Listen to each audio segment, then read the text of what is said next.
You could hear me. Whoops.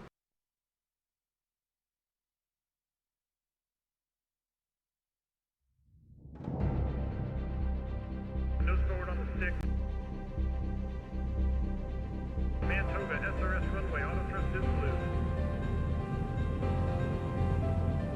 80 knots, thrust set. 5500. 3-1. Rotate.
Hello, hello.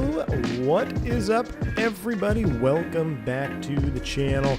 Another live stream coming at you from the V1HQ. How are you today? Thank you for tuning in on this Tuesday afternoon where I'm at. Maybe evening where you are, maybe morning, wherever you are. I do appreciate you tuning in, spending a little time with us here at the V1 Nation.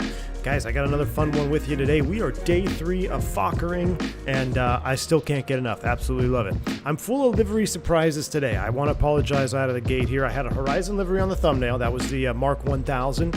And then on the countdown theme, I had the demonstrator livery. And then now that we're live, you see a US Air livery. Now, there's a couple of reasons why I screwed this up. I did want to fly the Mark 1000 today. However, I installed the 8K textures to the Mark 4000. So, jumped into the Mark 4000 livery selection, and for today's flight I wanted to mix it up. I wanted to go with the US Air flight. However, not really realistic to have US Air here in Phoenix Sky Harbor, but this is a test flight.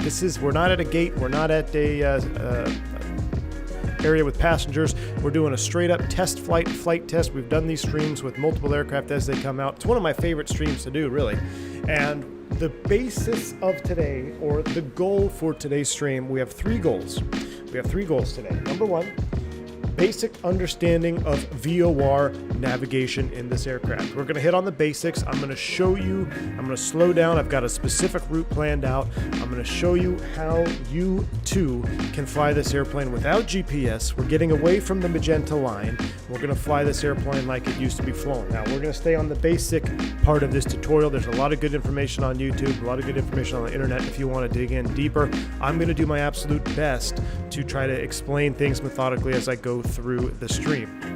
So the flying part of today's stream is really not even the top, is the highlight. It's learning about the VOR and how to get these VORs working in this aircraft. The second goal of today's flight, I'm going to show you, and hopefully you'll walk away seeing that while this airplane may look very complex and intimidating from the get-go, if you just follow a few simple steps, you too can have this airplane powered up and taxiing for takeoff in a matter of minutes if you so choose. Now, if you want to go through the step-by-step and do all the testing and functions, that is also available. But today, again, we're doing a reduced complexity approach to this airplane just so you get more comfortable, because we're just going to spend our time learning about some of the navigational systems on this aircraft. The third goal today is I want to demonstrate some flight controls or some flight characteristics and some handling characteristics of this airplane. So, goal of today, takeoff. We're going to fly partially our departure. We're going to get up over Stanfield VOR in the Phoenix area here. It's hot. It's hot in the desert. I like testing airplanes out here. We've got a lot of low performance. So we're going to kind of push this aircraft to its limit. And we're going to do some aerial maneuvers. We're going to do some steep turns. I'm going to show you something unique about the steep turns. Well, not unique, but that is properly modeled. We'll stall this aircraft in flight. We'll do a stall in the clean configuration. We'll also stall it in the landing configuration or the dirty configuration. We're going to clean it all up, and then we're going to resume an arrival based on VOR navigation only. We're going to shoot an ILS approach backed up, or we're going to shoot a visual approach backed up with an ILS. Show you guys how to continue to tune that stuff in, and then that is going to wrap it up. We should be done with there. So we have 3 goals to accomplish today. We're going to get this thing started here. We're not going to waste a lot of time. T. Sizzle, good to see you. Joe Johnson, Robert S. Bosach in the house. Victor Hugo, good to see you. Tukatari, Havoc, Tiger Dude, Javier, hello, person, Zach Winnick, top of descent. Finally, US Air, top of descent. Yes, I wanted to do a to B flight. I'm going to have to do that one later. Maybe we'll do a members only later. Zach Lewine, good to see you. Antonio Pagnelli, Scott, Kyle Lewis is also here. Merlin, Greg Feaster, Billy B16, Digital Merc is in the house as well, and Havoc and Chuck Blake. If I missed your name, apologize. But let's get this thing showing. No Cactus today, Team Vodka. So the Cactus one, there was a Fokker-70, which I cannot wait for the 70 variant. Was the Fokker-70, I believe, is what America West had, and that indeed will be in Phoenix. We will probably... So I heard the initial release schedule was F28 beginning of 2023.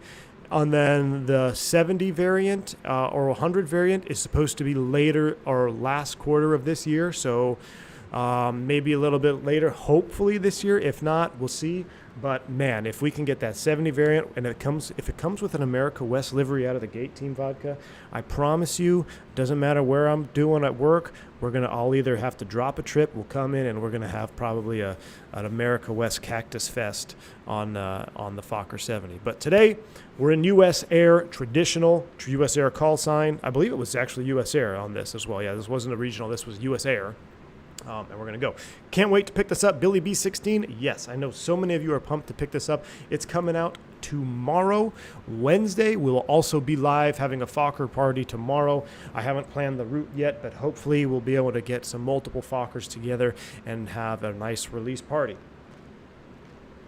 But I wanted to do this stream today, so if you're kind of on the fence about this airplane, maybe after today's stream, you'll feel a little bit more hyped and have a little bit better understanding. So into the airplane we will go, and we're going to, I kind of liked doing the GPU thing, but we're going to go straight to APU power right now. So what we're going to do first is we're going to power the battery on, and then we're going to go battery 1, make sure our volts and amps are good, battery 2, volts, amps are checked. With the battery on, it's very simple. You got 3 switches we need to manipulate. Make sure the generator is off. Turn the main power switch on for the APU, and we're going to press the APU start switch. You can see the amperage You see the amperage increase there? That's the load on the battery because we're loading it up for the start. There's the RPM. It's on the rise. And here we go. I'll bump up the sounds too. Billy B16, loving the content. Good deal, man. I'm glad you're enjoying it. We do have hush kits installed as well today. You'll notice that here. A little hush kit information or situation. Air Dave, thank you for the 14 months of support, man. Appreciate the support. Viper Venom says, hey V1, little nav map, good for navigating with VOR. Thanks. Viper Venom, I have not messed with little nav map at all. I'm not familiar with that. I'll show you kind of what I've got going in store for us today. Once the generator, the APU is in the green and the TGT is stable, we're going to load up the aircraft. Boom, generator 3 is now powering the aircraft. You can verify that right here with Gen 3. Put the volts, you can see the volts are in the green. And we are good to go. It's like almost 400 hertz. So perfect. With that on, let's get some air to the cabin because it's hot. And I'm going to turn on the APU bleed air. And we're going to turn this on. So now we're going to have air coming into the cabin to help keep us nice and cool. With that set, we're going to arm the emergency exit lights. I'm going to look over here for our flight altitude. We're not going above, I don't think we're going to go above 10,000. So really, I'm just going to set it as low as it'll go, which is 17,000 feet. The current meter is 1013. So we're going to set this right about there, 1013. So there's 1010, there's 1020, 1013 is right about there. That is close enough for today's flight. Pitot and vane heating is off. We don't need any window heating right now. And the aircraft is powered and pretty much good to go. So with the aircraft powered up, let's get to Havoc's 5 gifted membership. Appreciate you, Havoc. Very kind. Guys, if you pick a membership from Havoc, shout out. Let them know you're appreciative of that. Thank you, Havoc. Very kind of you supporting the channel, my friend. And Billy B16 gifted a membership as well to Nick Zinni, or Zine. You have received a membership from Billy. So both Havoc and Billy, thank you. Very kind for your donations on the channel. Much appreciated. Is there a landing altitude to set? Team Vodka. So the way this works, and I've been bad about it on stream, going back to pressurization here, this is how you set it up initially. Then at top of descent, what you're supposed to do is then set the landing field elevation, I believe, right? Landing elevation for the cabin pressurization on top of descent. I think that's how you're supposed to set it. So I've really kind of been ignoring that. The biggest takeaway is to make sure that the cabin is not pressurized upon landing. So you're supposed to reset that at top of descent, I think, according to the manual. What's up, Fakas? Good to see you, Fonzie. All right, our airplane is pretty much set up on the overhead. Now we're going to just do a very abbreviated center pedestal flow. I'm making sure all my hydraulic systems and flight controls are in the on position, which they are on by default. Master radio switches, let's go ahead and get those on. The yaw damper I'll leave off until we have the engine started. I'm going to come down here, turn my transponder into standby mode at 2,000 feet. If I was using ADF tuning or NDB tuning, this is where we would, that's what these panels are for right here. This one right here, this is HF, but this is ADF. We're not getting into AVF tuning today. It's very particular in the sim because the sim, you have to have the exact ADF frequency to the last decimal.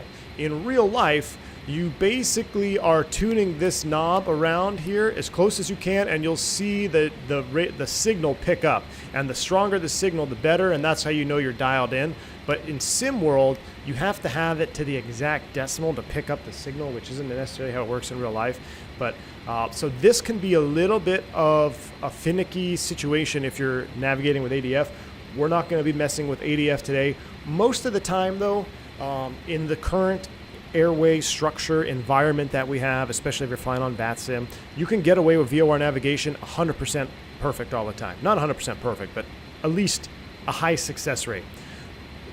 The times that you would use this in today's day and age really is to identify a marker beacon, whether it's an outer marker or an inner marker or a middle marker, or if they even have those.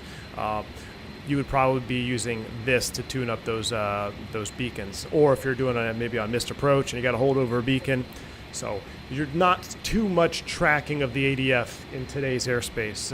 Very, very uncommon. The details in the textures are awesome. Havoc, I'm glad you said something. We are running the 8K textures today. I noticed a little bit different on my setup. I don't know if it'll come through on YouTube, but I am telling you right now, if you have an 8K system, enough VRAM, I'm running a 3090, so I've got enough VRAM to spare here. And it's, I tell you what, it makes just enough difference that it's quite stunning. It really is. So YouTube probably isn't going to do much of a help for you guys, but the textures are no doubt some of the best I've seen in the sim. Even better than the 146, which I love the 146. All right, so we've got our center pedestal set up. That's all we need to do. We're going to reset that caution light there. Now we're going to go ahead and look at our plan for today's stream. So the reason I picked the route today, Phoenix to Tucson, is because on the charts here, specifically the Dingo 5 arrival into Tucson, we have the entire flight that I want to do on one chart to look at. So I don't have to flip back and forth on charts. And also we have multiple things that we need to accomplish. We have radials out, radials in, changeover point. We have a waypoint being identified by a cross radial, and then a transition to an approach. So all those things we can talk about, and I can show you on one specific chart. So that's why we're doing this tutorial route. The ILS 11 left is what we'll plan. That's what I have set up here. We'll see. We got some more cross radials. We're going to talk about that. But as far as departing, we're going to be departing Phoenix Sky Harbor, going to Tucson on a very rudimentary flight plan. Now, the other thing I want to show you is Sky Vector. So, Sky Vector, I popped this up here so you can take a look at that. Oh no, come on, why is my internet freaking out on me right now? Don't do this today. I will not do this if you internet. So you can see here on Sky Vector though, that I have this the same route I've plotted out. Oh, this is really gonna piss me off. I can see my internet losing frames right now. Come on, man. Maybe if we give it a minute, it'll stabilize. I bet you did a lot of practice approaches in the CGZ in your Westwind days, Joe. Absolutely, man. Casa Grande, Stanfield Stack. Yeah, almost like if I had $1 for every time we almost died over the Stanfield VOR, I'd probably have a couple dollars by now. That's for sure. All right, internet looks like it's stabled out there. I don't know what's going on. So the problem with Sky Vector overlay is you can't see my mouse cursor on the image, and I can't really explain to you what I'm doing.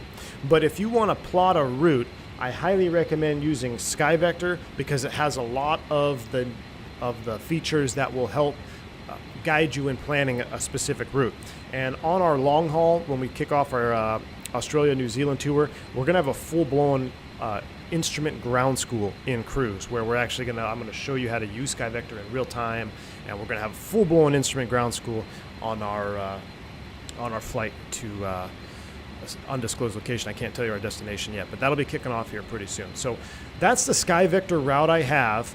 But if you look here on the Dingo 5 arrival chart, it's the same thing. This is the same thing I just showed you on Sky Vector, except there's a few features missing from that Sky Vector chart. So let's get into, actually, before we get into planning, we must first have a brief discussion about what a VOR is. So most of you probably know, hopefully have somewhat of an idea, but a VOR or VORTAC is a little bit more complex, but a VOR is a very high omnidirectional radio range beacon or facility. And you can see it's indicated right here, and it has a 3-letter identifier. So this one is Phoenix PXR, has an associated frequency. It also tells you what type of VOR it is. So H is for high, I think there's a middle, and I think there's a low class of VORs. Now the high VORs are the most powerful. You get the most range, you get the most reception out of those.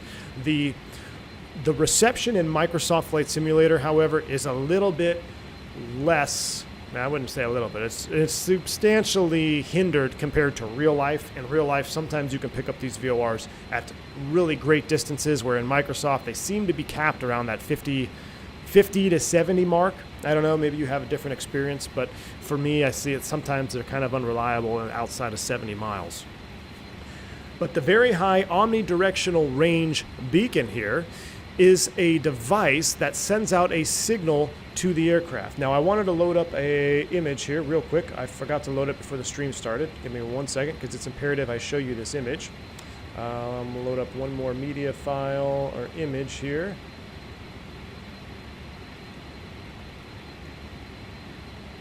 One second, that's what I forgot to do when I was sitting there twiddling my thumbs.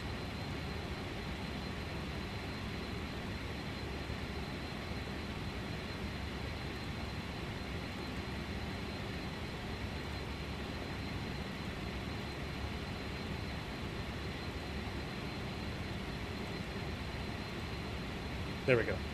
There we go. So we have a VOR with this image, kind of shows you a breakdown of what I'm talking about.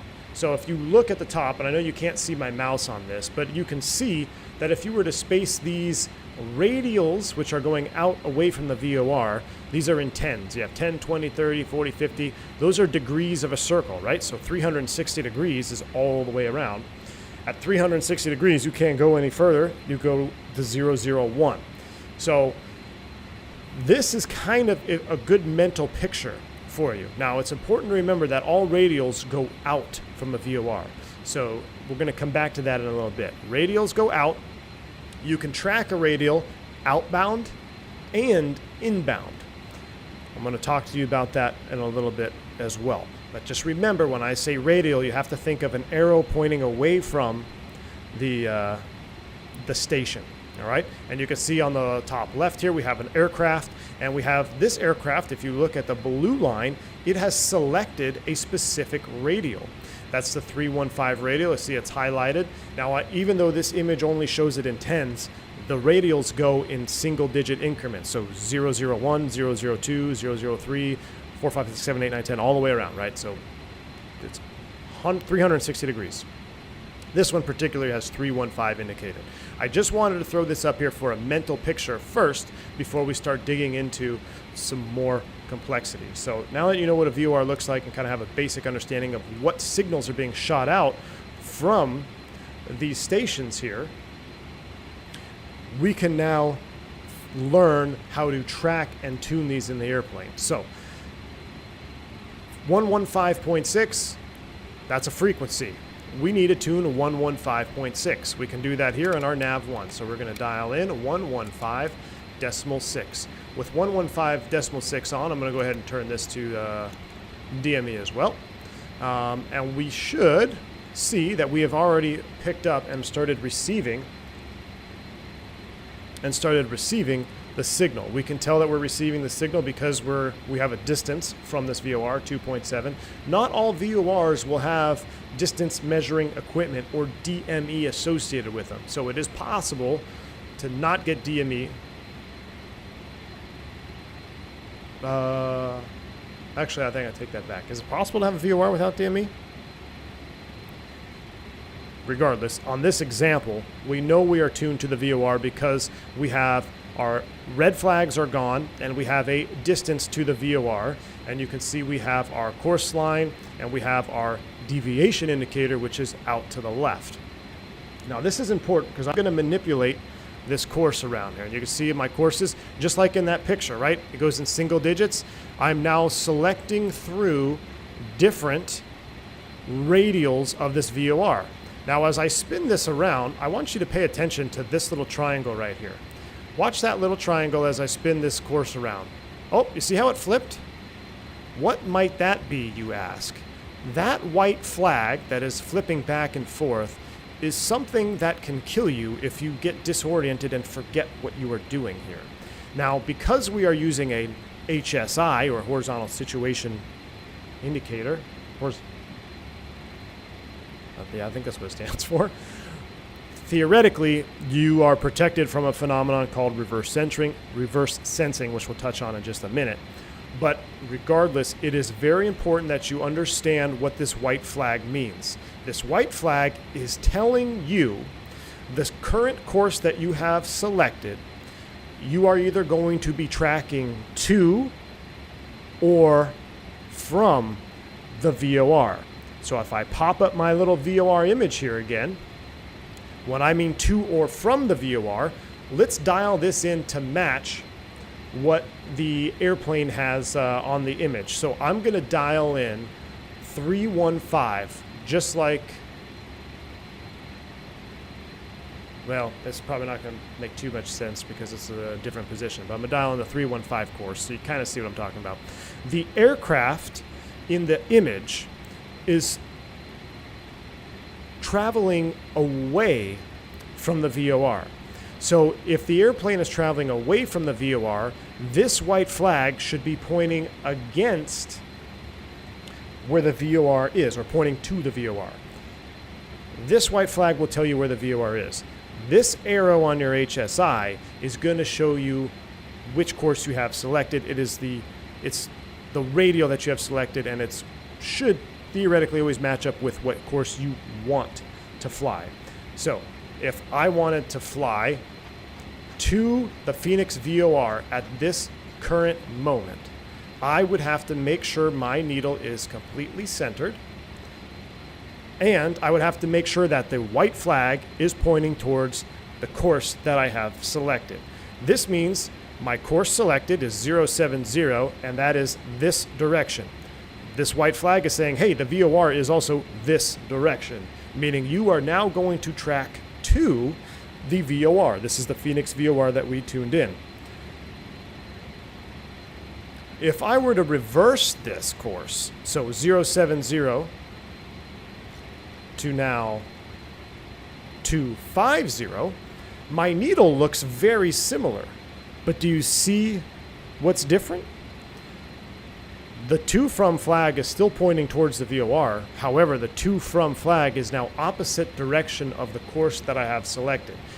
This is ideal for flying away from the VOR, which is what this aircraft should have up here on this image. He should have a course of 315 in his little course box, and he would be flying away from the VOR with the to from flag behind him. Okay, so it's important that you understand this white flag tells you where the VOR is, and it's important to understand that this is telling you which course you have selected. All right. Clear as mud so far? Good. Let's take a look at the center part of this needle here, and then we're going to get to moving on a little bit further on. So if I move this course in single-digit increments, you could see the center part of my needle moves. That is the course deviation indicator. That is a pretty I wouldn't say self-explanatory, but it's a self-explanatory name, meaning that the course that you have selected, this is where it is. So the 250 course away from the Phoenix VOR right now we're centered up. But let's say I wanted to fly the 240 course. Well, the 240 course is now over here. My aircraft's over here. If I wanted to fly that course, I need to fly, not heading 240, I need to fly something in between where the CDI, or course deviation indicator, is and the selected course heading, or selected course 240. So a good heading to fly in no wind would be about 210. You can see that would give me about a 45-degree intercept to get on this course. As I flew closer and closer to the VOR, this line is going to do this number, and it would be nice and centered up, and it would still show 240 up there, or whatever we had. Now, we're stationary, so we have to move course to get the CDI to move, but you get a basic understanding of what's happening. This is what you're selecting. This is where the station is. The middle part is where your course is that you need to go to. So you always want to put the airplane to the course. Okay. moving along slowly, but we're getting there. Let's look at our actual chart. When we depart Phoenix today, we need to fly, which radial is this? 163 outbound. I say outbound because we're going to be traveling away from the Phoenix VOR. We're going in this direction. So I'm going to dial in the 163 course. That seems simple enough. Let's dial in the 163 course line.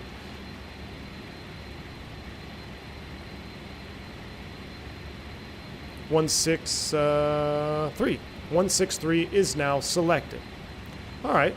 As we continue to fly down this course line, we're going to pass over another VOR. This VOR is called the Stanfield VOR. The frequency is 114.8. It is a high-class VOR. It has DME capable. I believe that's what the D stands for.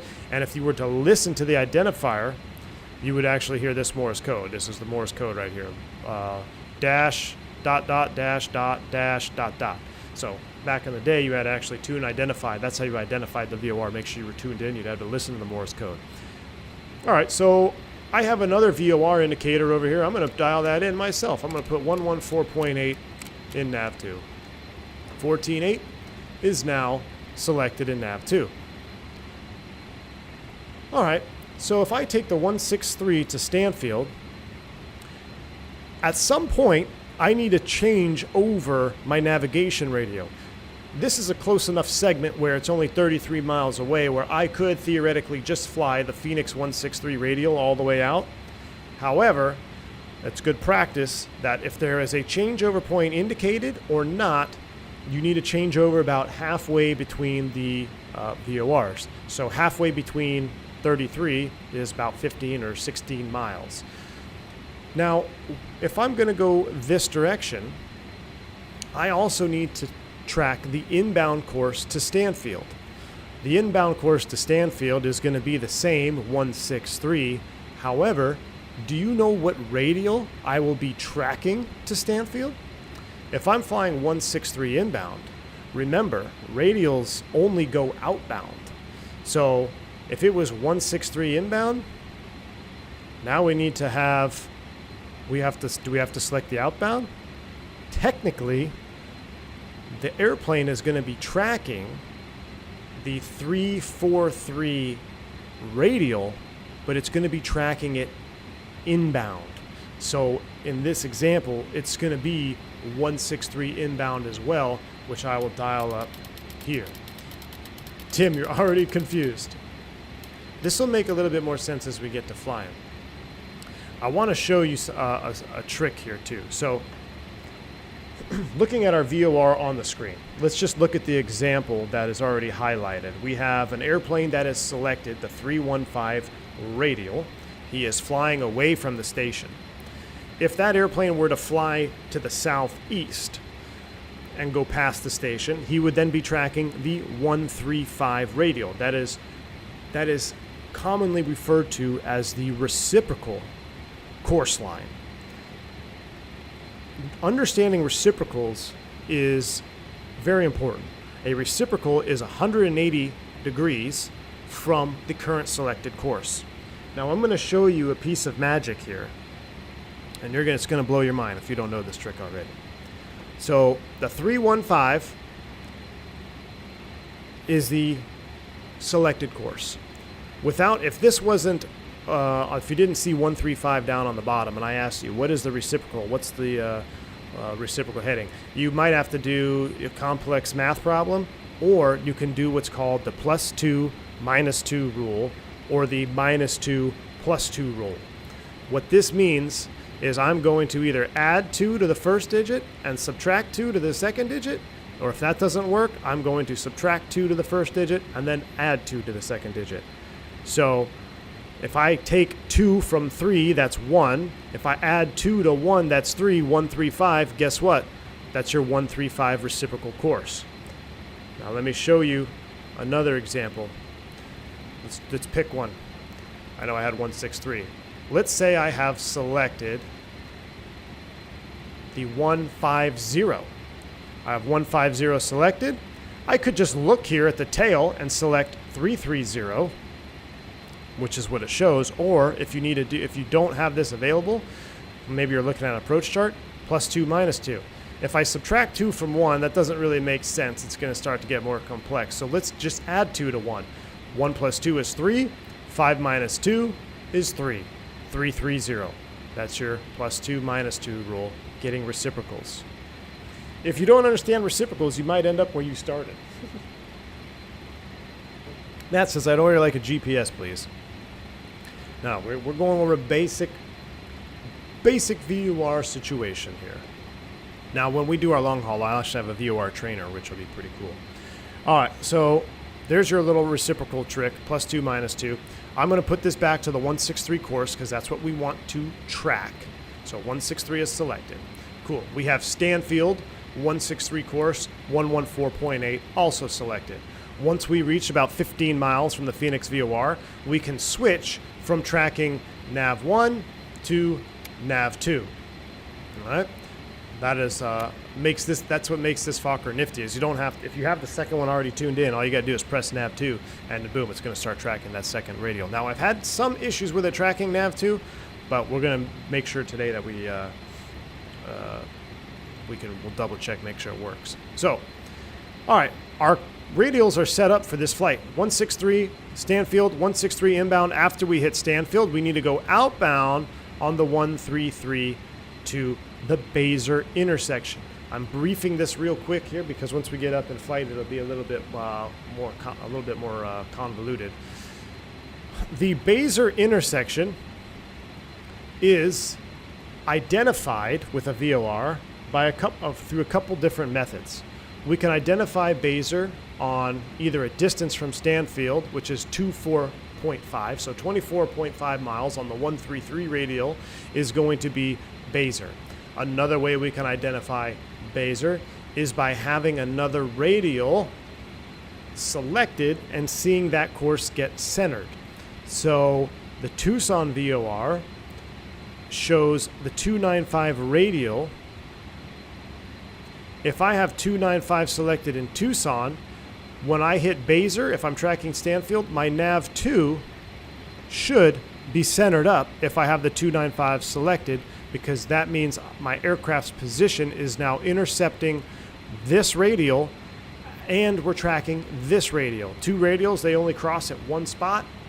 That's your waypoint, Baser. So you can identify with a cross radial or distance measuring equipment, which is 24.5. So, clear as mud so far? Hopefully we're clear as mud. Let's get back to some more flying scenario or flying stuff right now. So if radials go away from VOR, wouldn't tracking a radial inbound just be a course? Yes, it is, Jeremy.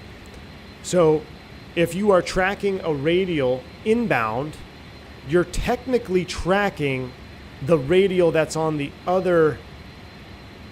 That's where it gets kind of confusing without a trainer. But you could word it that way. Tracking a radial inbound is a course because the radial is pointing out from you, but you can still track it too. Now, where that becomes a problem is on a non-HSI. If you have a radial selected, say you are tracking to a VOR on the 360 radial, so you're flying northbound, okay?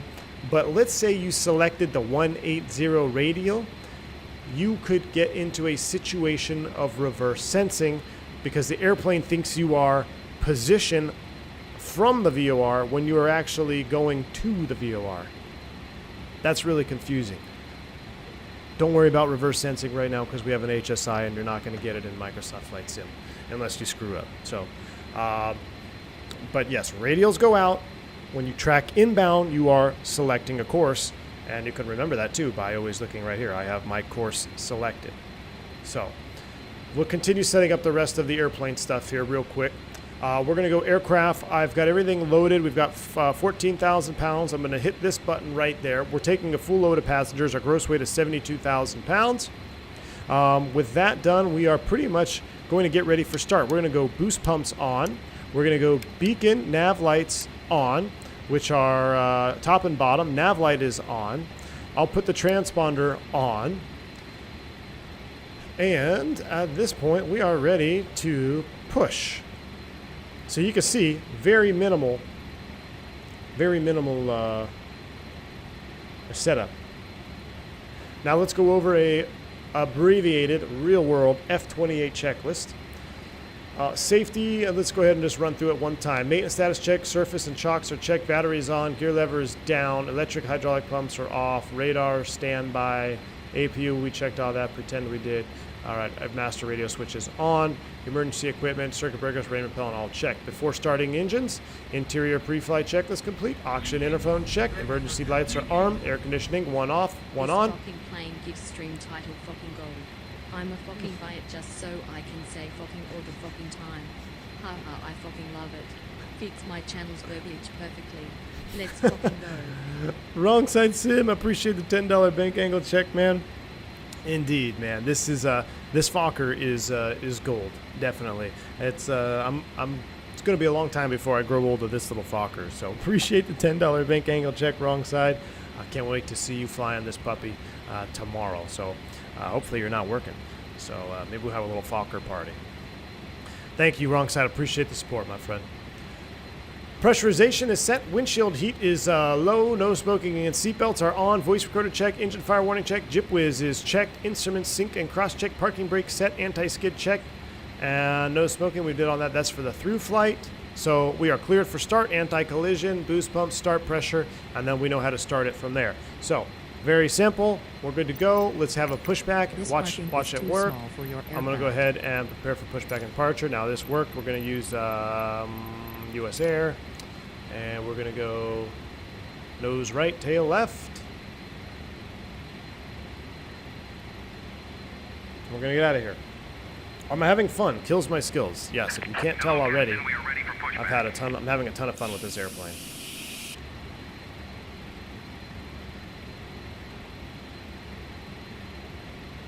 I have a deep affinity for the struggle bus. All right, so real simple setup. 15.6 Phoenix VOR, Stanfield VOR 14.8.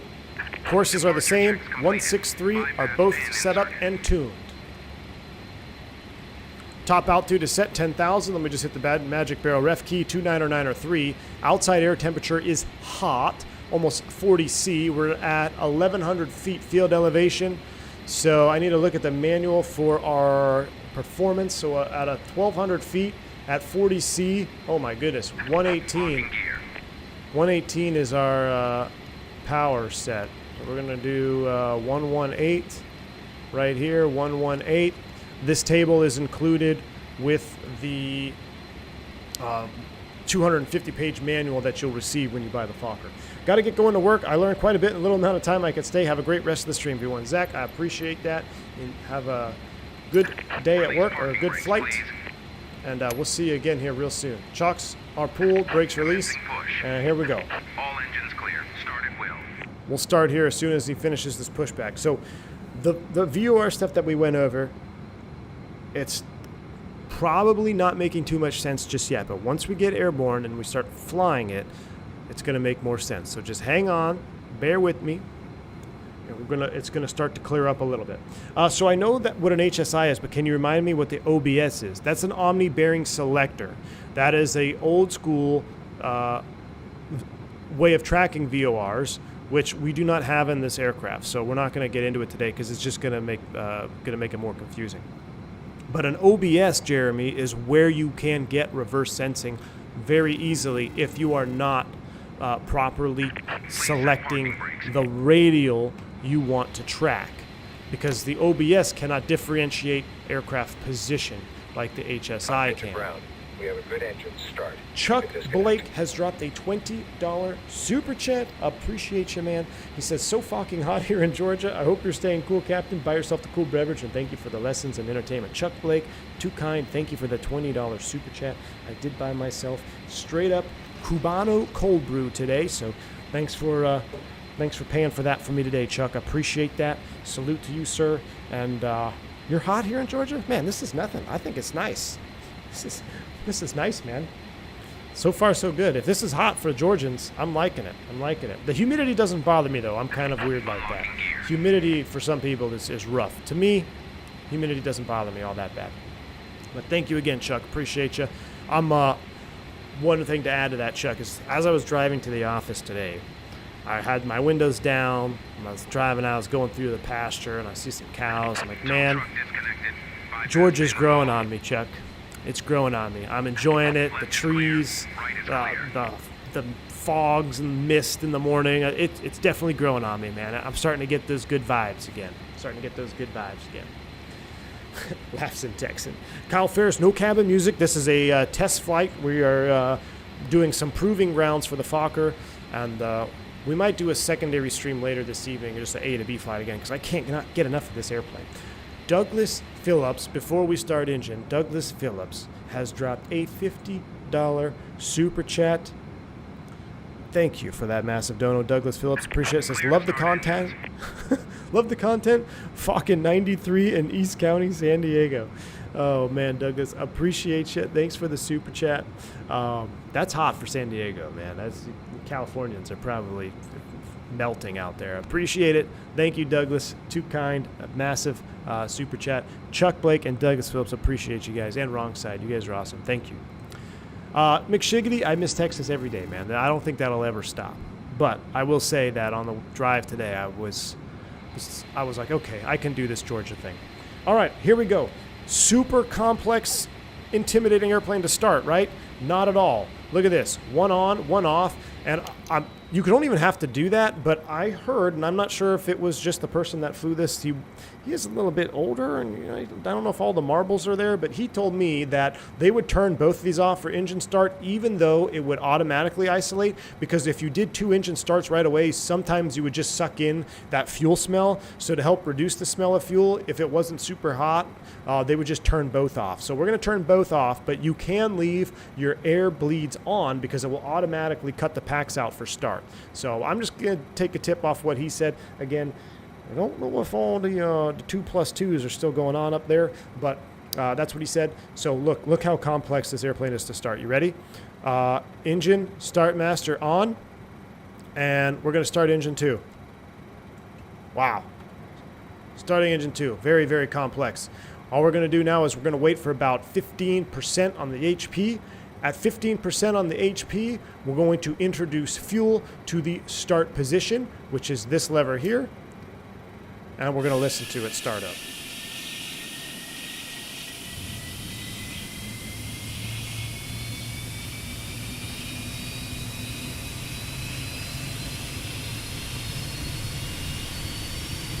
The Airbus of the 80s, Tim, that's a good way to put it.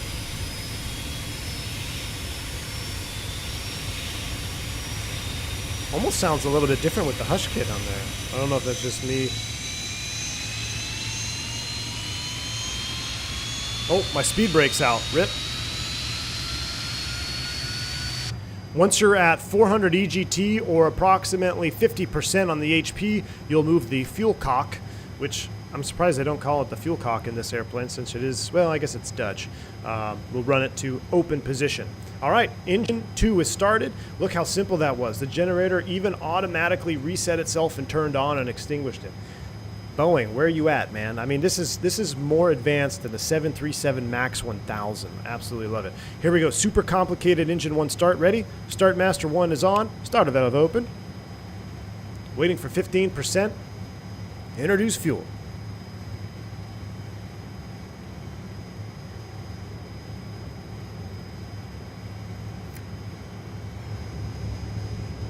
See if we can hear it from inside here. McShiggity, appreciate that, man. Too kind. Evil Shark, yeah, this plane is still flying, I believe. There's still some, I think Swiss has some flying around, right? Greetings from Beantown. McShiggity, welcome to the stream, man. Welcome. It's 18 and 64 here in the UK, standard hot summer. This plane is fucking amazing. It is, Captain Jake.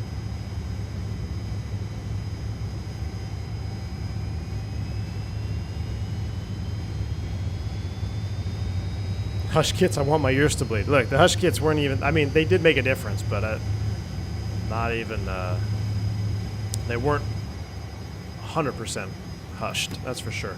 All right, into the run position. We have 2 good engine starts. That's indicated by our generator lights out and the starter valve is closed. So here we go, super complex shutdown of the APU. First thing we're going to do is we're going to turn the air off. Then we're going to turn the Gen 3 off. And then we're going to turn the master APU power off. Done. APU is shut down. You'll see the RPM decrease. You'll see the TGT cool down. Now let's go ahead and get our air on now that we have both engines running. And again, you could theoretically start this airplane with those in the on position. It will automatically cut them out. With the engines running, I just like to do a quick little TRU1. I kind of scroll through here, make sure we do have proper volts and amps, and then I just check the generators, right? You do need electrical power. So generator 1, generator 2, and then we'll just go ahead and put these in the off position. With that done, I will get the rest of the white lights out. Oop, forgot to do the seatbelt and no smoking. Should have done that earlier, but we weren't boarding anyway. Let's get our pitot and vane heating on. We'll put the window into the low position, and then you could use engine and ice if required, which it's not because it is 40 degrees outside, which is toasty. With all that done, we're doing a flaps 11 takeoff, so 2 notches. Here it comes.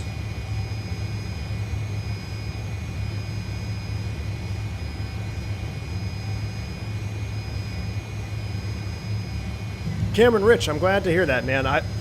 Once I heard that they were releasing this too, I was very, very excited. All right, we've got our flaps 11, and somebody had a question the other stream. I saw it on the chat log. I didn't answer it. How do you know which position it is? So the flap has a black line to match it. So when the flaps are up, you may think that they're at 11. It's not the trailing edge position that you look for.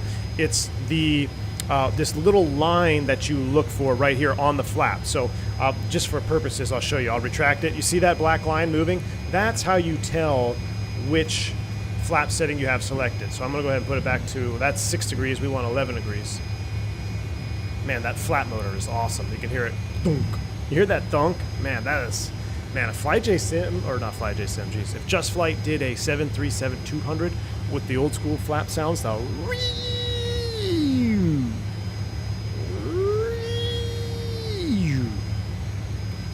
that would be awesome. All right, we got our flap set. Master warning reset. 10,000 is good to go. We are pretty much all set and done. Let's go ahead and remove the gust lock. That is in part of your checklist. If you crash on takeoff, you probably have the gust lock on. It's in this very peculiar position down here. Make sure you turn the gust lock off. Yaw damper is coming on. And that's it. We can go ahead and turn our taxi light on. We'll taxi to the runway. And I'm going to go ahead and pull the chocks. I had to do the chocks things for GSX pushback there. All right, so with that all done, I'll just make sure my trim is set. It is, and let's go ahead and bring up our charts page. And we could even load up the Stanfield for departure, which is where we're going, and we're going to taxi out to the runway. Brakes released, and we'll do a quick little situation at the holding short of the runway. And we'll review our departure, we'll review our course and tracking, and then we'll blast off.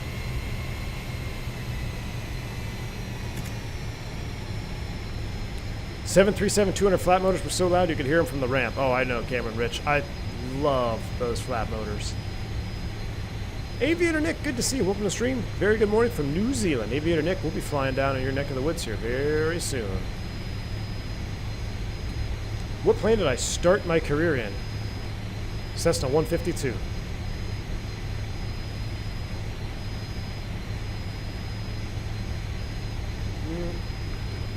Might have been a 150.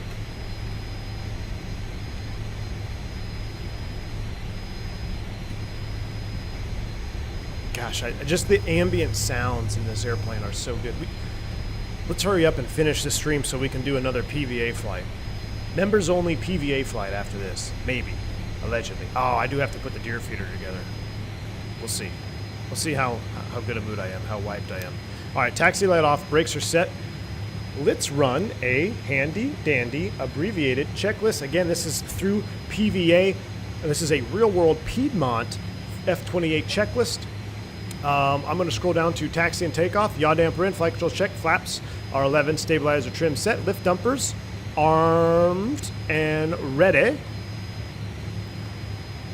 Where are we at? Control cabin doors locked. It's not locked. It's fine. Shoulder harness secure. Takeoff data is set. Bugs. Let's go ahead and do that. I should have done that. Again, Just Flight makes it real easy. We're doing a flap 11 takeoff, so 135. It will bug 135 right there. Let's see. Our retraction 152. Single engine climb 162. All right, and you can even see your min clean speed at 72,000 pounds. Min clean is 148. Man, that just seems so low, but that's a little Fokker. So, all right, continuing on. I got to pull up my checklist here.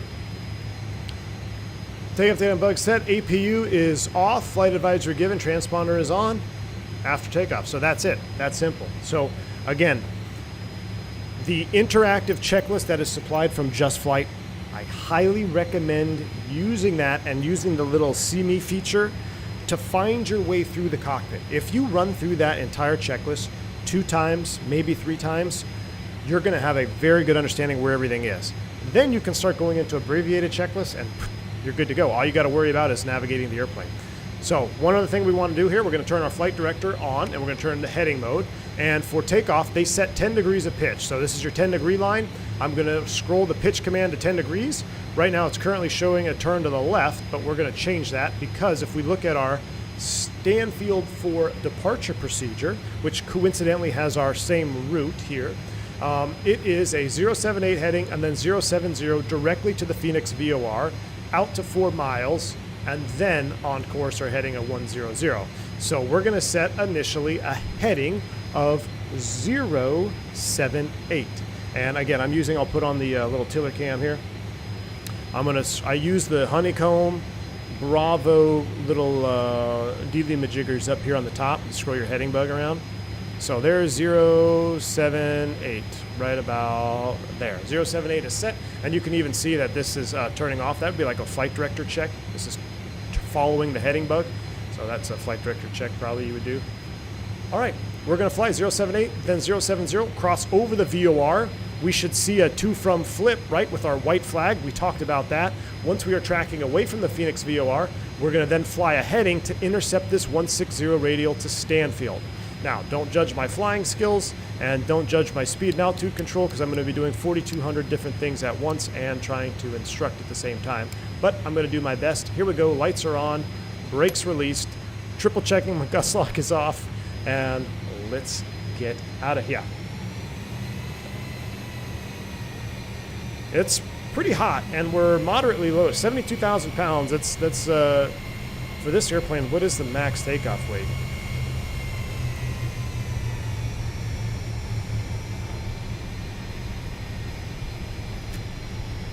Guys, if you're enjoying this stream so far, please do smash down that like button.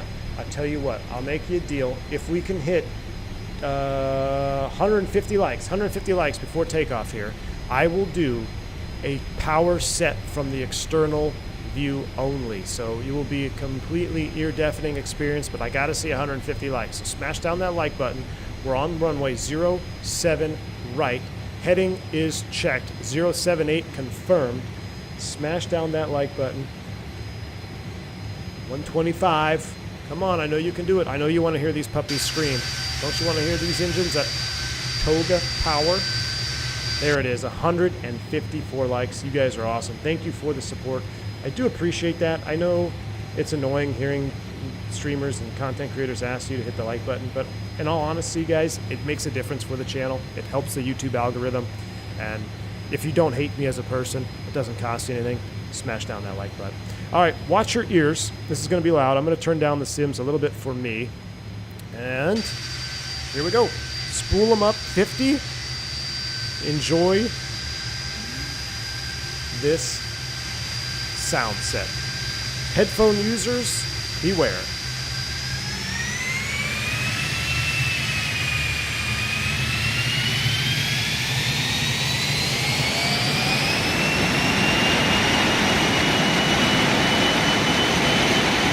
Oh my gosh, my ears are actually ringing.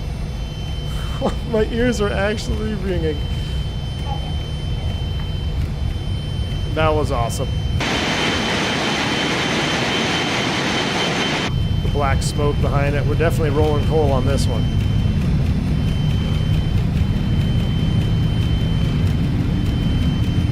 Wow, it is hot. Rotate. Nice and easy, 10 degrees. Positive rate, gear up, fly with.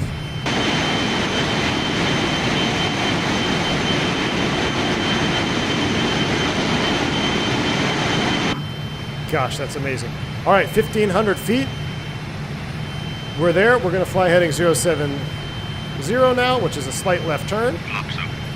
Flaps coming up.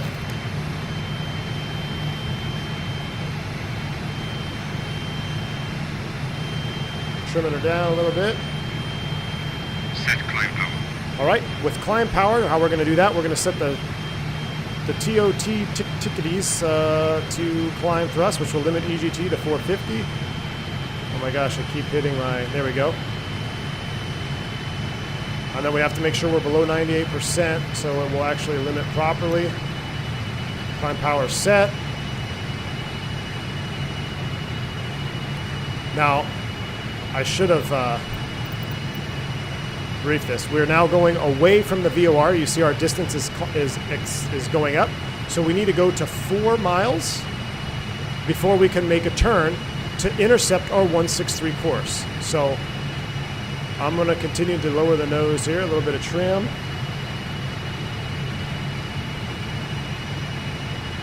Now, we are hot and heavy, so I can imagine the climb performance is not going to be that great today. And it's definitely showing. I have been messing with the different Mark variants. So the Mark 1000 is definitely has a little better performance. The 4000 is a little bit of a dog here, especially today when it's 40C outside. So it's understandable. Trying to sync up that turbine. Wow, did you guys hear the sound change? That and then like get it synced up. I can't get it quite perfect, but all right, that's close enough. We're 4 miles. Let's go ahead and start a right turn. I'm going to hand fly this. So, Jeremy, you asked what's a good intercept heading? Well, Jeremy, if I look at my course deviation indicator, I got to turn the sim down now. We got to turn this down, or else I won't be able to teach. And we also need to keep climbing while we do that. So let's go ahead and keep climbing. Jeremy, the CDI is full deflection. This is what's called full deflection. So a good starter intercept heading is a 45-degree intercept. What I like to do is I kind of see where the top of this course deflection indicator is, and then I say, oh, that's about 210. I'm going to scroll my heading bug to about 210. That'll get me started in the right direction. One thing you have to take into account, though, when you're doing this is the distance to the VOR. This deviation is going to become more and more sensitive as you get closer to the VOR. So at only 10 miles away, it's going to be moderately sensitive. So we don't want to have a super aggressive intercept, because then it might just shoot past and we might blow right through it.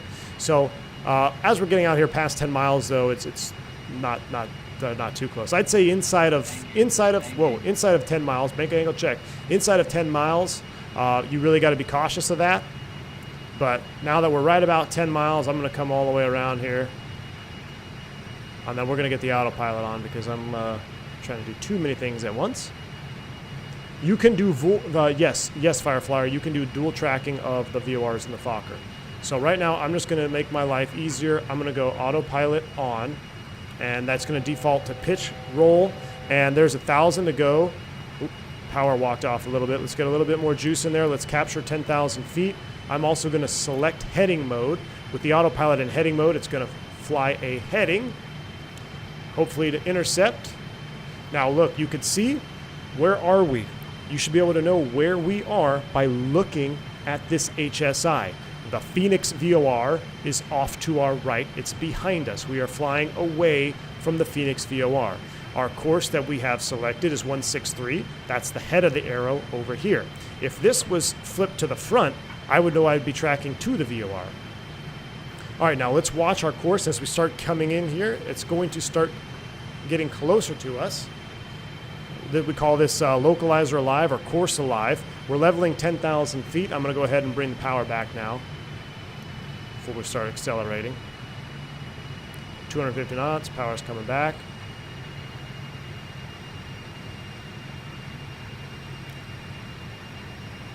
I want to stay right about 250 knots for this flight. I don't want to be ripping around. Now, you'll notice the DME is not changing very fast, because we're almost arcing around the VOR at this point. We're almost arcing, so we're not necessarily flying directly to it, and we're not flying away from it. I see they've turned on the cabin music back there. We're going to have to go turn that off. A 45-degree angle from the radial. Yes, you could do it mathematically, but I'm a person who doesn't like math. I just look. okay, this is the course I want to go to. I'm full scale deflection. What's a 45-degree line in here? 200 or 195. I'm really trying to capture this now, so I'm going a little bit past 45. At full scale, you could go all the way out here to wherever this is. So at full scale deflection here, outside of 10 miles, the course deviation shows about 210. That's what I'm going to fly initially. Now, wind will also be a player on this, so I don't necessarily know where the wind is right now. I think, okay, so our course is alive. You see it? It's just starting to move. Just starting to move. So now I'm gonna help the airplane. Let's go. Come back to the left. As it's getting within capture range, I'm going to select beam, and now it's gonna go get it. So typically, a smooth pilot will probably fly that in heading mode, just so they can have a nice smooth intercept, and then he'll engage beam mode so the airplane doesn't hunt. You'll see here we might get some hunting, which is left to right oscillation. All right. As we continue to fly outbound, we're approaching our 15-mile mark, right? At 15 miles, we said we wanted to probably switch over to the Stanfield VOR, which is 14.8. Now, we don't have to at this point because everything is, it's flying just fine. I'm gonna turn altitude, hold on, I'm gonna put that in VOR lock. I'm gonna slow down a little bit more too. But if we look at the first officer side, he should have 14.8. He's not picking it up yet because you can see the first officer's VOR is still flagged out. So in real life, this is a Microsoft thing here. In real life, you would probably be picking up Stanfield by now, but I know it's not time to switch over because it's still flagged out.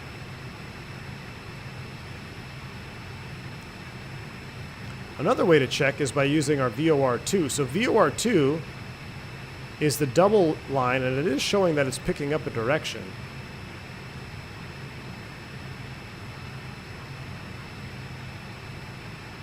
I'm going to go ahead and turn the cabin music off real quick while we are cruising. I love their cabin music, but we're going to turn it off for this flight. Back in here. All right, so this is what I had a slight issue with earlier. So I'm going to select heading. Now I'm going to select nav2. All right, we've got signal. Nav2, and we're showing the distance is going down. You see that? We are flying to the Stanfield VOR right now. So with nav2 engaged, let's see if she'll go beam mode on this. I was having an issue with the airplane tracking nav2. I think maybe it's just correcting for wind, but it's trying to come back to the left. Let's do a test here. I'm going to intentionally change the course on nav2 to see if the airplane will track it. So we are nav2, we're in beam mode. I want to see if I can get the airplane to come right. So I'm going to go back to heading. I'm going to go roll. I'm going to go beam.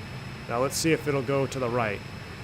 See, this is where I don't know if I'm having pilot error right now, because the way that we're set up, we're nav2 156, beam is active. It should be trying to capture this second VOR. I don't know why it's not. Everything is on.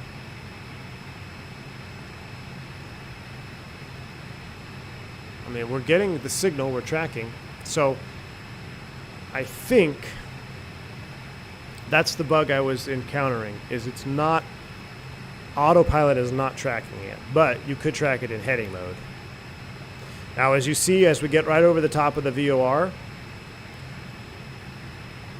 I'm going to go heading, and then I'm going to do this. We're going to go course switch. I'm going to center it up. All right. So let's watch the to from flag flip here as we fly over the top of the VOR. 2 miles and decreasing. There is something known as slant range air, which the DME will never get to 0 because there is a distance between the aircraft and the VOR, even though you are directly above it. Now, this is called the cone of confusion. Don't chase this CDI because inside of 2 miles, 3 miles, very, very sensitive. It's not possible to track it all the way in perfectly. So the airplane's going to do a weird thing here, and it actually kicked back with it engaged. It'll kick back to pitch mode and roll mode. There's the cone of confusion. We've lost the to from flag. We've lost complete signal of Stanfield VOR.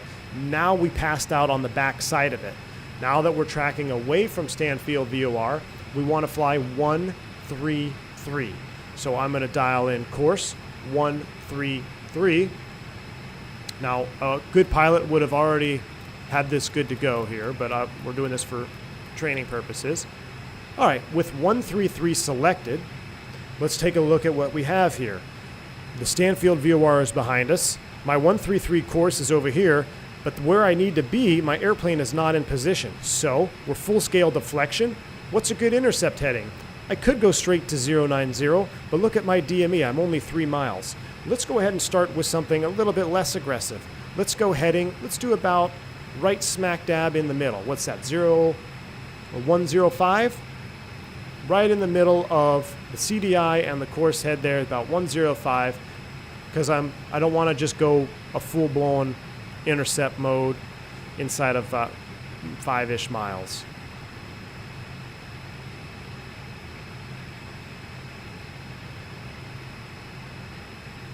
All right, now I'm on course. I'm tracking it very intently here, so let's go ahead and bring the heading over even further. Let's see. I'll show you what I mean in case you do it too aggressive. So let's say you wanted to be super aggressive. The best intercept, or the most aggressive intercept, would be what, 90 degrees, about a 060 heading?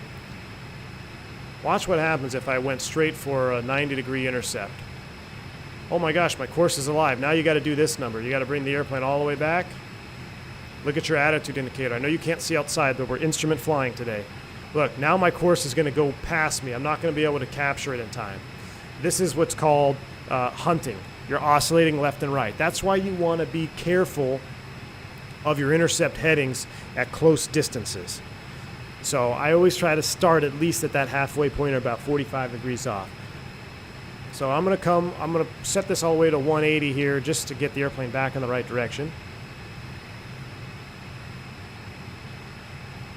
Quantum Sim, yeah, I know it didn't chase. I'm in heading mode intentionally here. I'm demonstrating.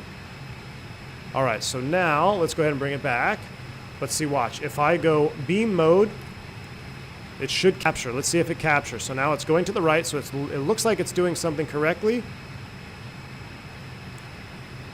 But see, it's not going to track. So we are beam mode, we're nav 2, and it's almost like it keeps tracking nav 1. You see that? So this is a sign of, hey, what is happening here? You know, this is, and maybe it's just slow. Because see, look, now it's coming back to the left.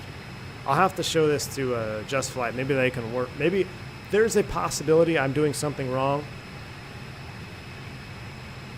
But, see, now it's just leveled out. I don't know. It says it's tracking. It's in beam mode.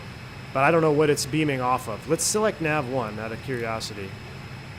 See, nav 1, it works fine. I'll go beam mode. And now watch it capture nav 1 radio here.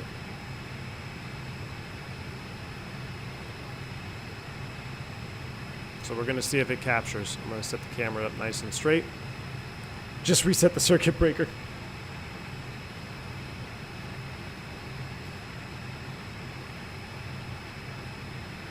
So look, so it's starting to turn a little bit. Now at 44 miles from the Phoenix VOR, it's much less sensitive, so you can have a much shallower bank angle. So see, it's correcting. It's correctly tracking VOR 1. We're turning to the left here. So the airplane tracks perfectly in nav 1. Either I'm having an issue with nav 2 and I don't understand it fully, or it's a slight little bug with nav 2 in beam mode. Now keep in mind, this is a pre-release version. They are still working on getting things ironed out for the release version. This is not the release candidate, but it's something to be aware of. Okay, with that done, let's reset ourselves here. So I'm going to select heading. I'm going to put Stanfield VOR back on COM 1 because it can actively track SATCOM, or nav1, excuse me. With nav1 selected, I want to go directly to Stanfield VOR. How would I go directly to Stanfield VOR? Well, let's take a look at our to from flag. Coincidentally, our needle is centered. If our needle was not centered, let's just say it was like this, and I said, hey, Fokker pilot, I want you to fly directly to the Stanfield VOR, that's 114.8. Oh no, I don't have a GPS. Oh no, my position is not depicted on my EFB. Where am I right now? How do you go direct to? We want to center the needle with a to indication. So let's rotate our course. Okay, so now the to indicator is pointing towards the front of the needle. Now I need to keep spinning it around until it centers. Oh, here it comes. So VOR directly, if I could immediately turn the airplane on its tracks to 340, we'd go directly there. Let's go ahead and turn a heading left and get to the VOR. We're going to make our way back to the Stanfield VOR. So this is telling me that the airplane is currently on the 160 radial, because it's 340 inbound. So let's do our -2 + 2. 1, 2, 3 minus 2 is 1. 4 plus 2 is 6. Speed's okay. I'm going to leave it at 200 knots there. We're pretty stable here. I'm going to leave it at 200. So if I'm on the 160 radial and I look at my chart, I could approximate, well, if 180 is straight down, because this chart is oriented north-south, if 180 is straight down, 160 is about here. So my airplane is roughly somewhere over here, and we got to turn around and go to the VOR. That is a rough how you go direct to. If you want to go direct to a VOR station and you have no idea what to do, center the needle, center your CDI with the to from flag pointing in the direction of the head of the needle. Head of the needle is this direction. To from flag is pointing to that, and the CDI is centered. So now as the airplane is moving in space, you could see which courses I'm actually passing over. So now it's 326 inbound, which would be what, Chad, outbound? It'd be 146. The airplane is physically on the 146 radial, because radials can only go what? Out. So right now, the airplane is on the 146 radial, tracking inbound on a 326 course line, centered up at 16 miles from the VOR. Clear as mud so far? Good. Once we get up over the VOR, matter of fact, we're going to start doing some flight testing now. So before we go all the way into the VOR, I know it may seem like total confusion. Does anybody have any minor questions that I could hopefully answer live here with our current scenario? Is there anything that you are really struggling with right now? Are you completely confused, or are you semi-getting it?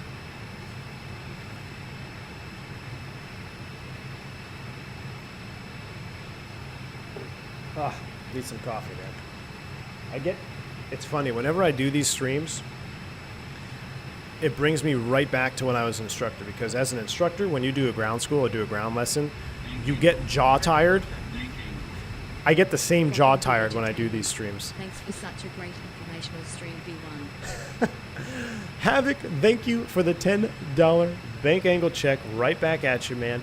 Thanks so much for the great information. Hey, Havoc, I'm trying, my friend. Thank you for the $10 bank angle check. I appreciate you. And, hopefully we are maybe we're starting to pick up some things. Clear as mud, Captain. All right, CST Gaming. I get you. I get it.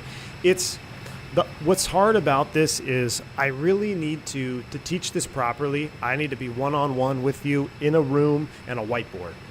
That's really the best way. And 3D models. I'm going to try to set something like that up for our long haul, where we're going to do a legit ground school class in cruise.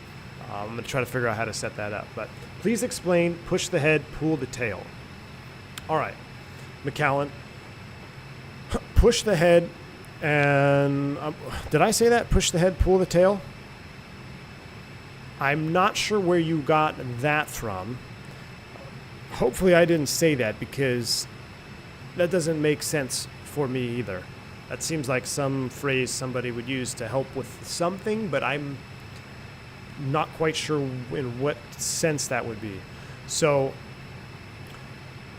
speaking to the head of the needle and the tail of the needle, you always want to be tracking to the head of the needle. In most cases, I'd say 90% of the time, you should always be flying to the head of the needle. There are cases with the HSI instrument that we have today where you may be tracking to the tail, such as a procedure turn on an approach, or maybe in a hold entry. That's a possibility where you don't want to be spinning the needles around. Now, in the sim, sometimes it's kind of finicky to twist the courses all the time, so I'll just leave it and then purposely track towards the tail. So, for instance, we're going to pass over the VOR here. I'm going to just make this easy math. We're going to go 330 course. So we're going to go 330 outbound. And I want to show you what happens here. The airplane reverted into heading mode. That was cool. So the little flight director, beep. And I'm gonna explain tracking to the away from the VOR here. Different instrument. Oh, okay, yeah, that would make sense. We're on VORs. Key 6, thank you for the $5 super chat, man. Appreciate you. Where were you when I was paying for instruction? Oh yeah, I'm a little older than you. Exactly. Key 6, thank you for the $5 super chat, man. Hey, technically you just paid me for some instruction, so I appreciate that. Very kind of you, sir. Hope you enjoy the stream, and hopefully you pick up the Fokker, man, because this airplane is fun. So, push pull, that's for the old, not for an HSI. Yeah, it's probably for maybe OBS, maybe? All right. As we track away from the VOR here, let's see if I spin this around to the reciprocal course of 150. We're in heading mode, so the airplane's not going to change heading. Aha. This is how we can explain reverse sensing. So Jeremy, do you see how I flipped this around? I just went from head of the needle is now behind us, but my course deviation is still in the right spot. Look, I'm going to spin it all the way back around to 330. You'll notice the to from flag changes, everything changes, the head of the needle position changes, but my CDI, my deviation, is still in the right spot. I need to come left to get the airplane on course. Reverse sensing is if I had this flipped around to 150.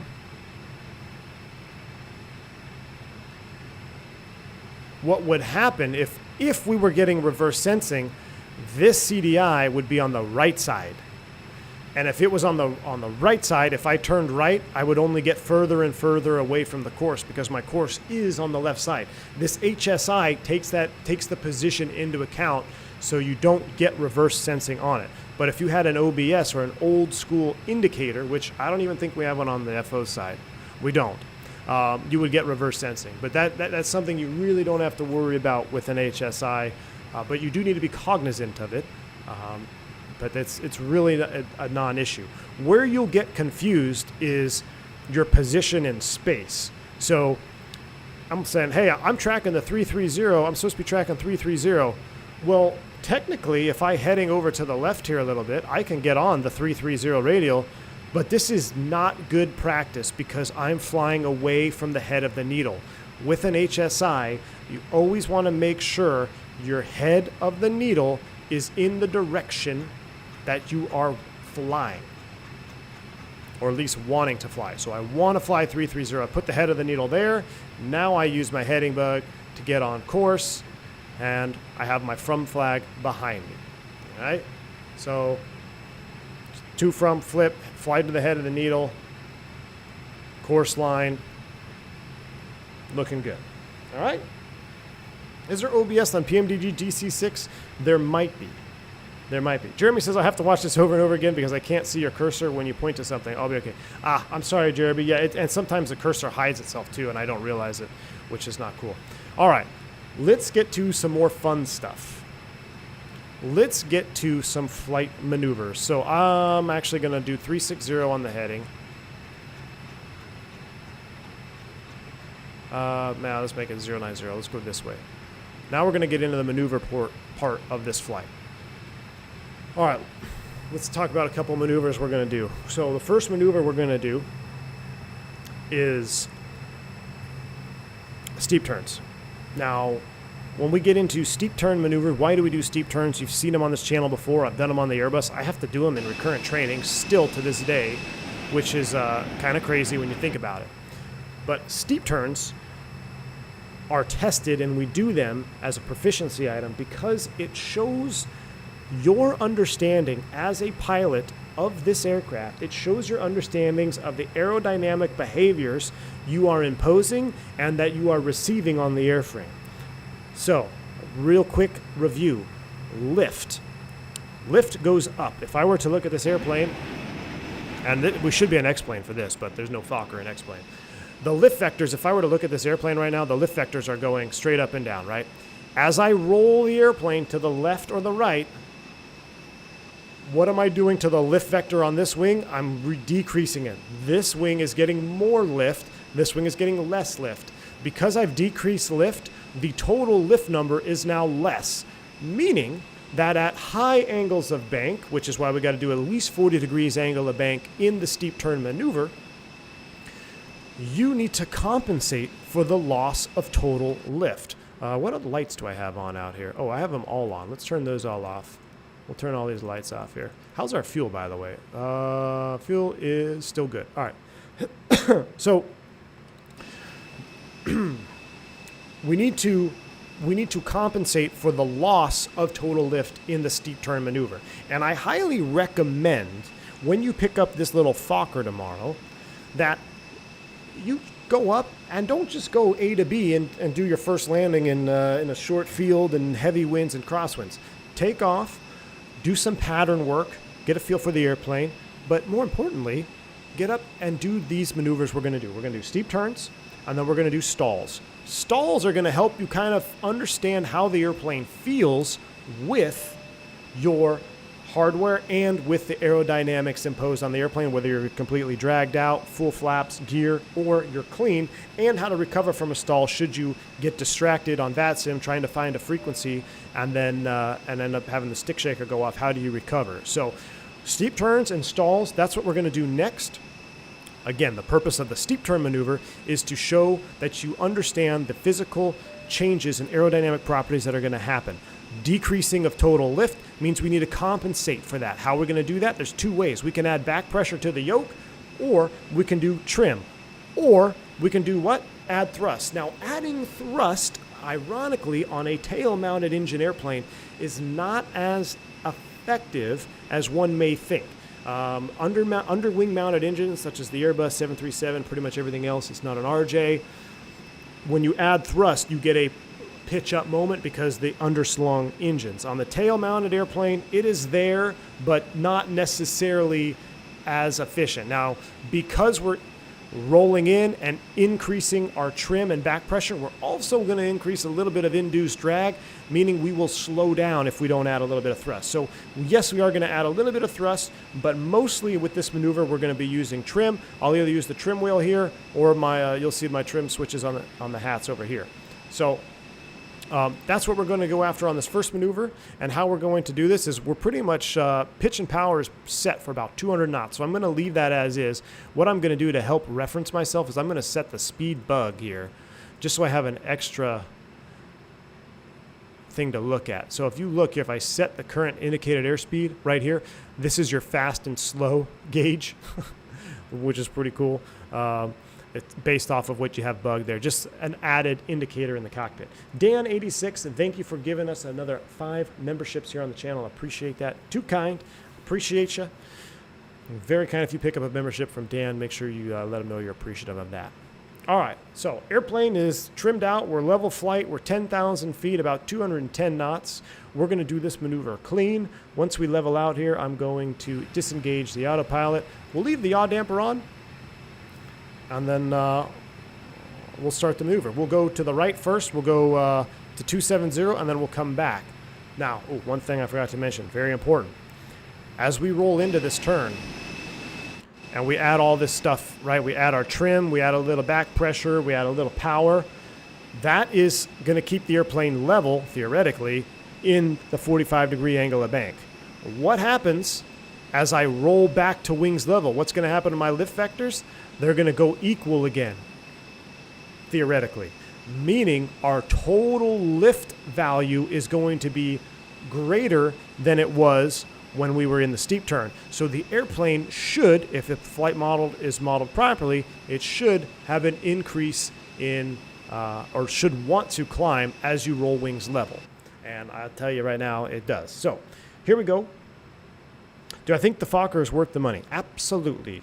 Absolutely. And you get 4 different variants and all kinds of crazy stuff. And I do have to say, though, real quick, how did they come up with the 1,000, 4,000? Like, can you, like, imagine some, like, Dutch engineer, like, in a hangar somewhere in 1960, like, well, let's call it the Mark 1.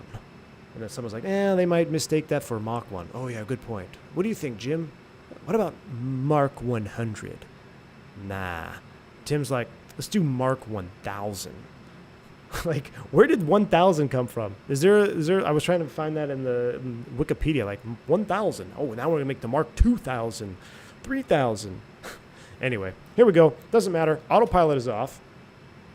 Let's go ahead and increase our bank to the right, and I'll try to leave the view semi outside and inside so you can see the instruments as well.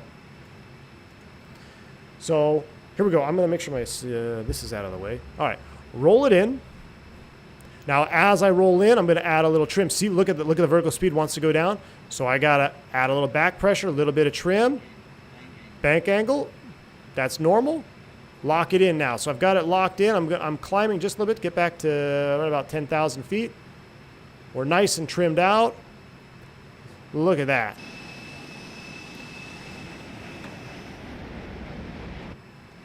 Let's try to stay. Oop, I'm climbing a little too much. A little forward pressure there. There we go. But once you have it trimmed out at 10,000 feet here, as I get ready to roll wings level, I got to be ready to counteract the total lift increasing, right? So here's keep my bank in there. There's the bank angle check. All right, here comes 270. I'm going to roll out. Now watch, if I don't correct anything and I roll out, look at the vertical speed. Look at the climb. So that's why you need to get rid of that trim. Now, look, I haven't touched my trim. If I roll right back into a nice steep bank, about 45 degrees, ooh, that's too far. Watch your bank angle there. If I roll back in about where I had it trimmed out at, it's going to restabilize at about 1,000 feet. So right about there is where we had it. And now we're stable, back at 10,000 feet, and we're pretty much trimmed for this total lift number right here. So on this rollout, we're at 10,000 feet. At this rollout, I'm going to roll out and counteract that climb properly with forward trim here. So as I start to roll out, I'm actually going to use my thumb hat switch. You see me pressing it. As I roll out, and a little bit of forward pressure as well. 10,000 feet, and we're level, and we've just did steep turn to the right and steep turn to the left. So really neat to see the flight model at work there. It definitely has some good modeling as far as lift and bank angle and reduction of lift. Now we're going to do some fun stuff. Let's go ahead and get into some stalls here. Who does that with the 24 months of support? Thank you, Mr. Martini. 2 years is nothing to sneeze at. No, it is not, my friend. Proud to sponsor quality content. Mr. Martini, very kind of you. Thank you so much for that. Very, very kind. There's the altitude alert. That's fine. We're in a climbing right-hand turn. We're going to continue with that. I'm going to go flaps position 1. Oops, I think I oversped them. Rip. I'm going to bring the power to idle. We're just above idle. Mute the horn. Now we're going to simulate, we're going to go all the way back. We're going to simulate a departure stall. So 5 to 10 degrees angle of bank and about 1,000 feet per minute here. So I'm going to keep adjusting my pitch for about 1,000 feet per minute. My speed's going to bleed off. So this is going to simulate a departure stall. So look, as I'm getting slower, it's harder and harder to maintain. I want to see if there's the stick shaker. So here now we're really getting below our speed. There's a stall. So let's go ahead and recover now. Lower the nose, wings level, get the power in. As you pull out, nice and easy. Don't be too aggressive, because you get a secondary stall. And there you go. You're recovered. And back down to about 11,000-ish feet there. So I want to show you, is there a pusher on this? I don't think there's a pusher, but there's definitely a shaker. So we're going to do the landing configuration stall next, and we're going to let this one get into a deep stall. So that was just a very brief, the onset of a stall. We had the stall illuminate here. You had the stick shaker go off. Now we're going to go full-blown landing configuration. That's a gear warning horn. The gear is coming down. We're about 10,800 feet. I'm going to re-silence you. Gear down 5 green. Flaps coming to full. Our speed should be 127, so I bugged 127 now for flaps full. Power to idle. And once we have full flaps, I'm waiting for them to fully deploy. They're slow here, so I'm starting a descent on purpose so we don't stall early. Flaps are still coming down. I don't know if you can see the gauge. It's over here. Now flaps are full. We're in the full landing configuration. This is a good stall to practice for landing. So power's going to come to idle.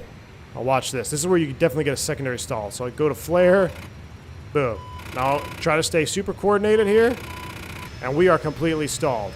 We are completely stalled. Now it's starting to break over. Let's break the stall. Whoa. See coordinated, or that wing will drop. Nose down. Get that power in. Got to be very careful. When you start pulling out here, let's go ahead and retract flaps 1 notch. Let's get a positive rate. Positive rate. Gear up. And now we're climbing away from the ground. That V2 speed. And we can continue to clean up the airplane at this point as we're going out.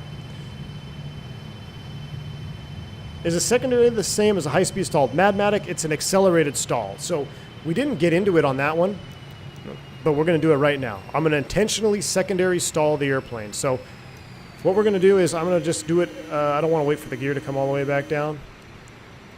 I'll tell you what. Let's do it with the gear all the way back, with all, because you might have the gear down in this scenario. So we're going to go gear down, and we'll go flaps, what's that, 18? So almost simulating a tight base to final turn here. We're going to be very careful on this one. I'm going to intentionally secondary stall this airplane. What a secondary stall is you break the first stall, but then essentially you break the first stall and you freak out at the sight picture out the window, and you pull back too fast and you stall the airplane again. You're exceeding the angle of attack in an accelerated state, stalling the airplane even though your airspeed may be above a speed at which you think you're safe. But remember, stalls do not care about airspeed. They care about one thing and one thing only, and that is angle of attack. So we're going to intentionally secondary stall the airplane right now. Flaps are, what are they at? 18 degrees. That's fine. We're starting to get low. So power's at idle. I'm gonna bring it into a stall here. I'm going to try to get a nice deep stall. So let's bring it in. There's a deep stall. So let's say you hear that and you're like, oh, shoot. Lower the nose. Power. Oh, I don't like this pitch attitude. Bring the nose back up. Boom, right there. That's a secondary stall. So now you got to go even further down. Now we're getting close to the ground. See it? There's almost a third stall right there. Bring it right back. There's our positive rate. Gear up. Let's start climbing away. So that was an accelerated stall, and you almost saw a third one there as we're climbing away. Love that it has AOA indicator. It does indeed, right there. There's your angle of attack. So you should know exactly when you're about to stall, theoretically. Loading the wings increases the stall speed. It does increase the stall speed. But remember, you can stall at any speed. Don't even like saying that, because you start thinking stalls are associated to airspeed, which they're not.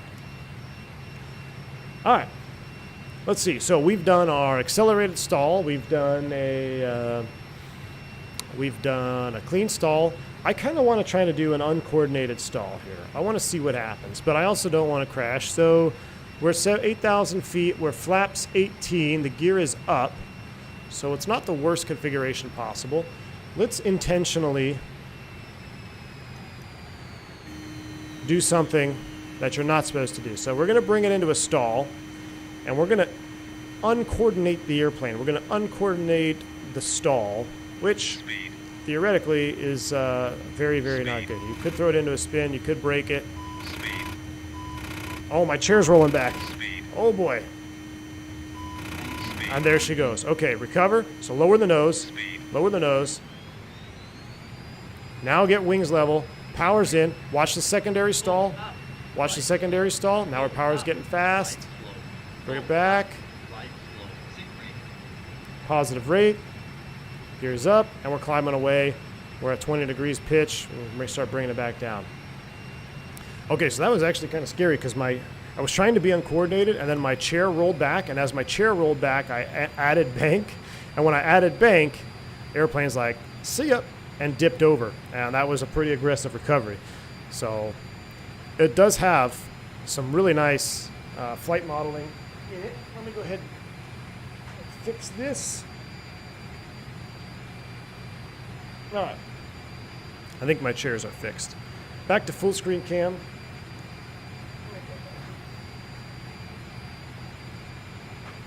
All right. Tactical flip-flop failed. Can you do a turn and develop stall, like something base to final?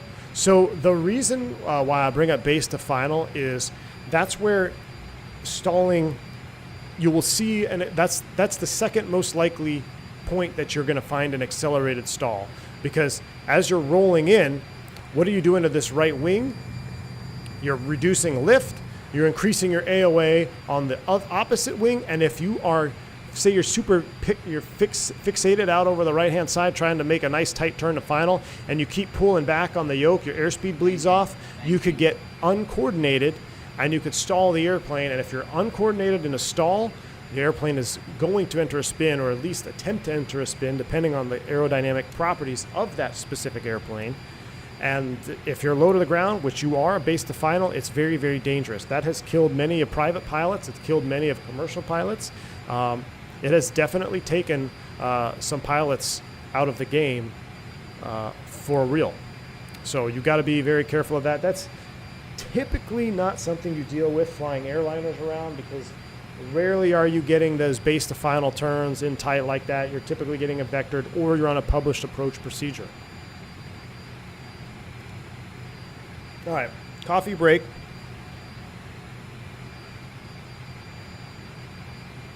We're going to what's up, Lo? We got to get V1 some proper officey things this week, so no one needs a roll-away pilot. I know, my wife has entered the chat.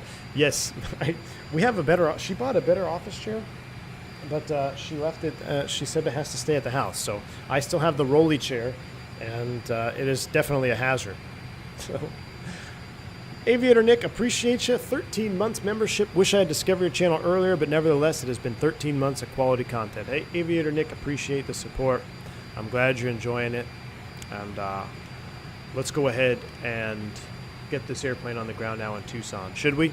So, real quick, let's find out where we are. Let's recap to where we are. So, 14.8 is still tuned. Oh my goodness. Where are we? How do we figure out where we are? Well, let's first figure out, how do I go direct to the Stanfield VOR? We need to make the to from flag point the same direction as the needle, and we need to center the course. So I'm going to center the course needle. The to from flag is pointing towards the head of the needle. 319. Okay, so I need to go that way to go to Stanfield. And I tell you what we're going to do. We're also going to get the autopilot back on. So let's go autopilot back on. We're going to go heading mode. It's probably going to want to turn back to the left. Let me get you back on here. And we're going to set 8,000.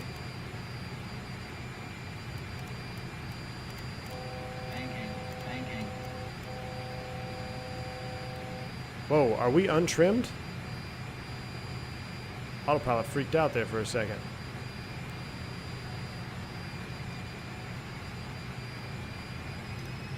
We check my trim gauges. Everything's in. We're all back to normal. Okay. That was a little sketch. We're leveling 8,000 feet. We're going back towards the VOR now. We are in heading mode. All right, 10 miles from Stanfield.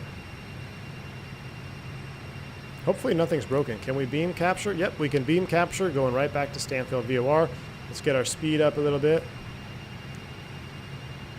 All right, so at this point, I know if the VOR is this direction, 324 course, that means I am south of the actual VOR by 8 miles. You can also see that there by the DME.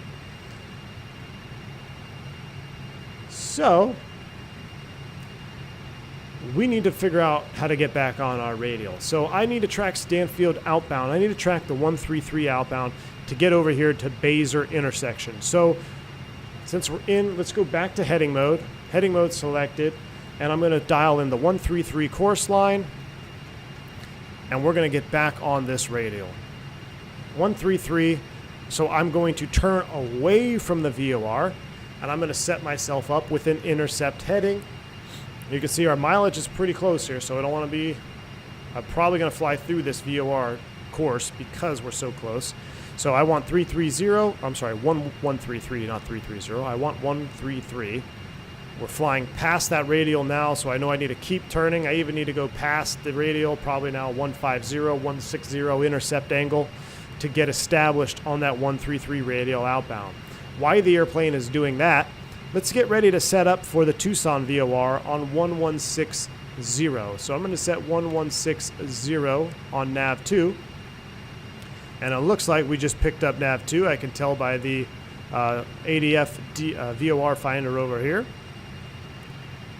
can see the VOR 2 is pointing in front of us now. That's the direction of Tucson.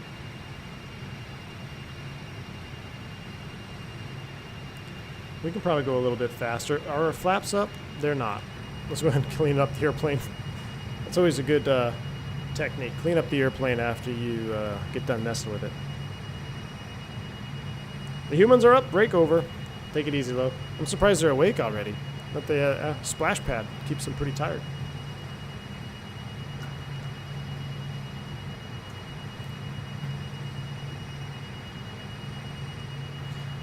All right.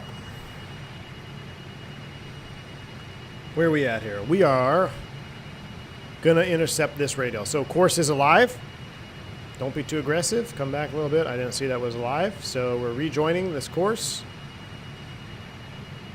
1 dot, 10 miles. I'm going to set up this to come over here. And now we can go ahead and select beam mode. The airplane is going to capture the loc. I can turn the flight director back on. We're in altitude hold mode. So the flight director is going to match the autopilot mode, and we're tracking outbound.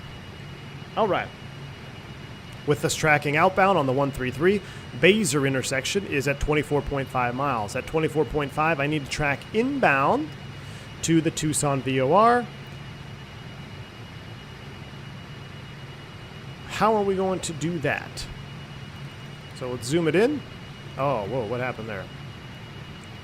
All right, Tucson VOR. The radial that we need to track is going to be, let's see, so course, radial 295. Remember, radials go out, but we want to track to the station. I don't want to just have 295. I want to have the inbound. So the +2 minus rule, 075. 2 minus 2 is 0. Or, well, actually, you couldn't do it on this one, could you? Oh, no, you could. No, you can't do it on this one. Doesn't work on this one, so you have to do math. That would be 295, that's 075 inbound, right? Yeah, 075. And Baser was at 24 miles. So Baser is at 24 miles for 17.6. I could set this one up to be course nav 2075 inbound. I wonder why I can't change this course. Do I have to be in heading mode? Let's go back to heading.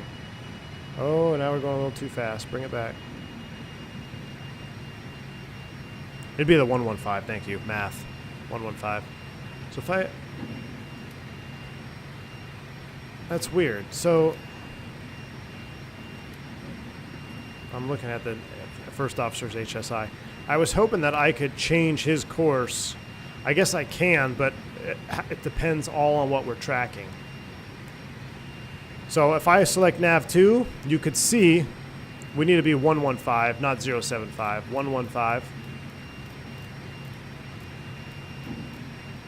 115 there, which is pretty much right on it. And if I go back to nav 1, what's my distance? We're 24 miles. That's Baser. So let's go ahead and heading over 115. I'm going to select nav 2 because nav 2 has the 115 radial. There's my 2 flag towards Tucson. We are flag is pointing in front of us towards the head of the needle. We're tracking the 115 course inbound to Tucson now. With that done, I'll try beam mode. But yeah, see, beam mode won't work on that. I don't know what it is. I must be doing something wrong. Note, Tim, 0.075 would be -2, -2. You can't do -2, -2. You got to do -2 or +2 or +2 and -2. You can't do two of the same. So you can't get 0.75 without doing minus. That means you got to do it the old school way and actually calculate the reciprocal heading. All right, let's go ahead and slow way down, though, because we're going way too fast now. Let's bring it on back. All right, we're tracking inbound.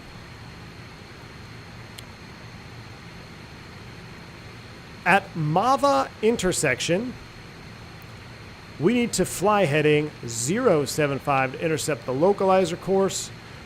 I'm gonna just give myself a regular heading because I'm gonna show you guys cross radial identification, and then we're gonna wrap it up. So I'm actually gonna switch to the localizer chart, and we're gonna set this up on nav 1, which is 111.7.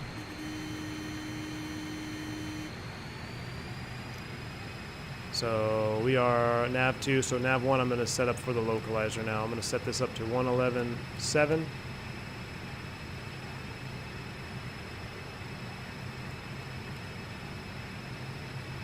Fly heading 475. Tyson, only Chuck Norris can fly a heading 475. All right, 111.7. Final approach course is 123. 123. All right, so we're in heading mode. We're tracking inbound. We're 35 miles out.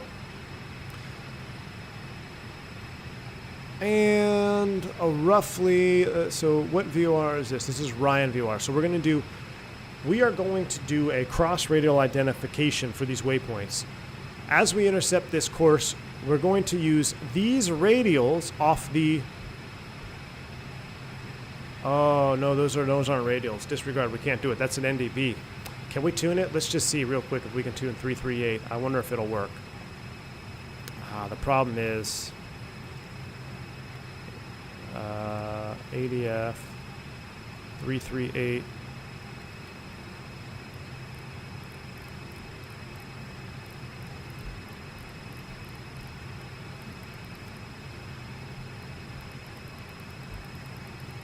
I didn't want to get into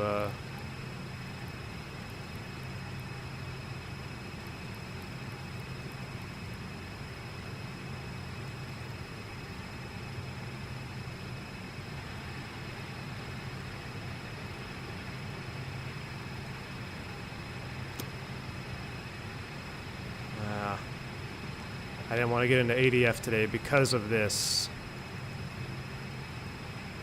It's very challenging to get this to pick up the correct.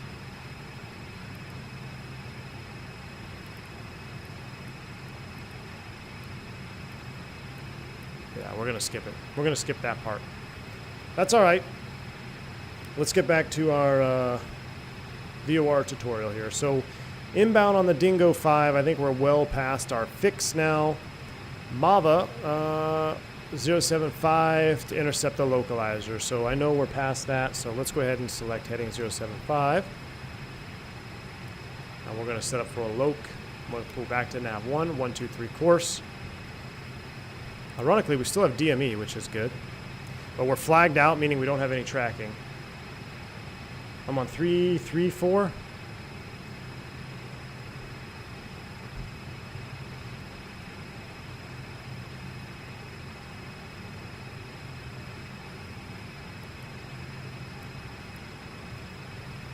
Oh, now I did it.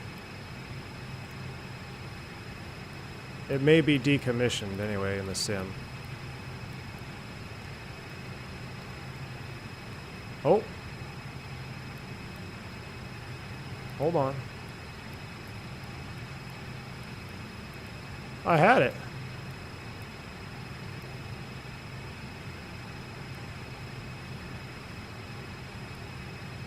We just gotta wait a second. I think we have a signal. By golly, we do.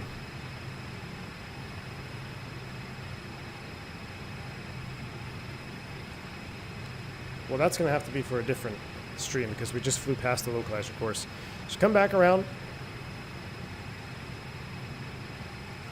Let's go ahead and select IIS hold. We're gonna set 6,000 or 5,000 will work. Power's coming back. Will FAA eliminate Victor and Jet Airways for direct? No. That's not efficient, everybody having to go in direct. Now, it is getting more efficient with the R&P, but you're always going to need waypoints in between, especially for deviations, traffic conflicts, and for weather, etc. So when you're flying on a radial towards a VOR in a straight line on the 115, when you cross the radial, would you be on the opposite radial, 295 in this case? Yes, Aviator Nick, that is 100% correct. When you cross over, you are now on that reciprocal radial. However, if you wanted to keep tracking that radial, you're on the 115 and you're tracking that. When you cross over, if you have an HSI, you're just going to keep the HSI as is because it's exactly going to follow where you were. Whether you had a 115 in there, whatever your heading was to track, because if remember, wind introduces a whole nother element where you have to correct for wind, because remember, it's course over the ground is what we care about.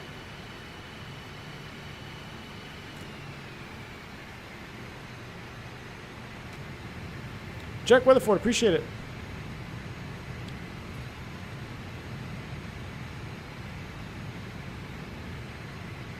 I'm trying to get down on this glide slope here. Whoa. Speed brake. I'm going to crossbar active, and we're going to do a little localizer capture. So, I'm trying to get down below the glide slope. We have our course set up. Same as a VOR, really. There's our localizer. Our VOR loc in this case, is armed. Localizer's alive. We just got the call out from the first officer. Captured. Now I also need to get glide slope. Oh, I armed it just in time. Here comes the glide slope. Glide slope is armed. Hey, we're on it. Let's go ahead and get gear down. Wind correction, break out the E6B. I heard USA is getting rid of VOR stations in the future. McShiggity, I'm sure they will get rid of them at some point. I know they're decommissioning NDBs as they go out of service. But VORs are still pretty actively used, but not near as much as they used to be, that's for sure.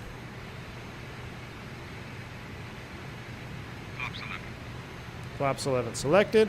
All right, so I'm gonna let the airplane fly this approach, and our flap 42 speed is 126. 2500.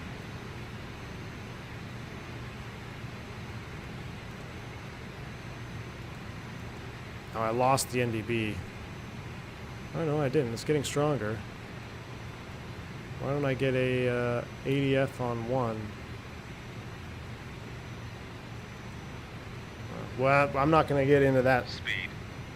right now because that'll add just too much confusion.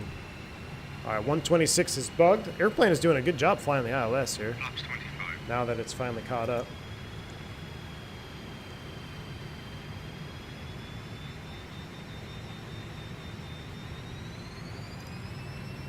Now, this is interesting. This did this to me last night. Speed. Speed.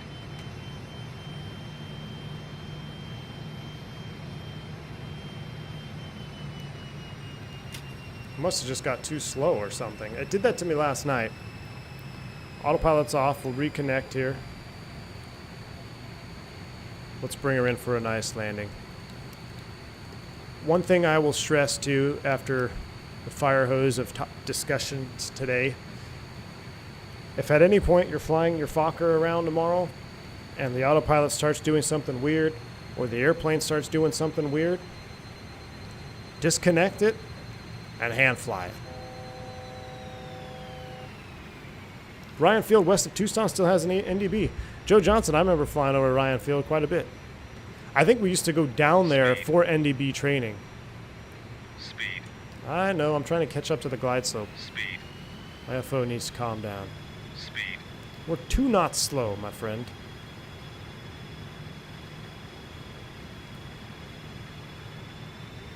All right, here we go. We're on the glide slope now.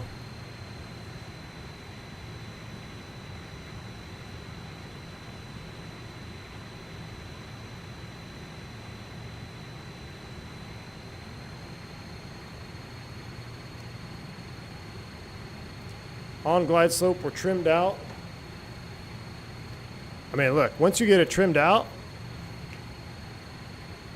flies wonderfully. I mean, it really flies nice.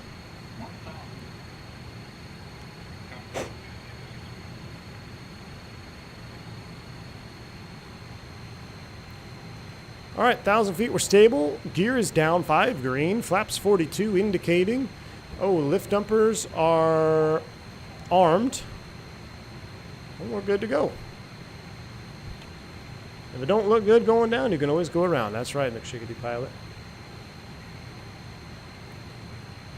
All right, we're on speed, a little bit high, correcting.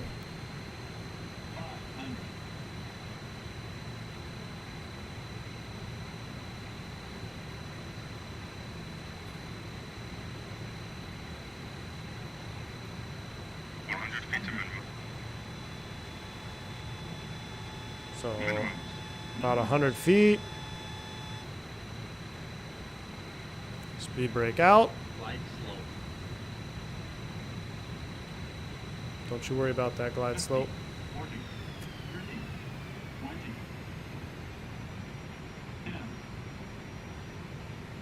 Ooh, a little float there. Oh, that was a nice touchdown. All right, let's do a go around. Speed brake stowed. Flaps up. Or flaps up to 28, I believe. Power set. Coming up to 100. Power set.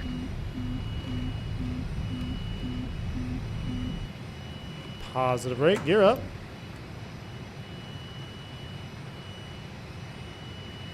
We'll do one more. We'll do a left traffic.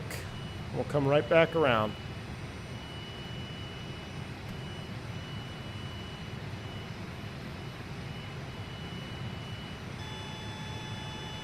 There's that rad altimeter going off as we climb out. That's pretty crazy.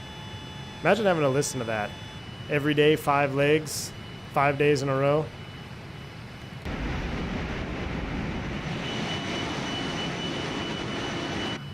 All right, left traffic, 1-1 left, full stop. Havoc, take it easy, man. We're gonna make sure, we're gonna hope it's as smooth as that one, that's for sure. Power's coming back. I'm gonna leave. I should have had these in takeoff anyway. I'm gonna leave these in takeoff just because we're gonna come right back around.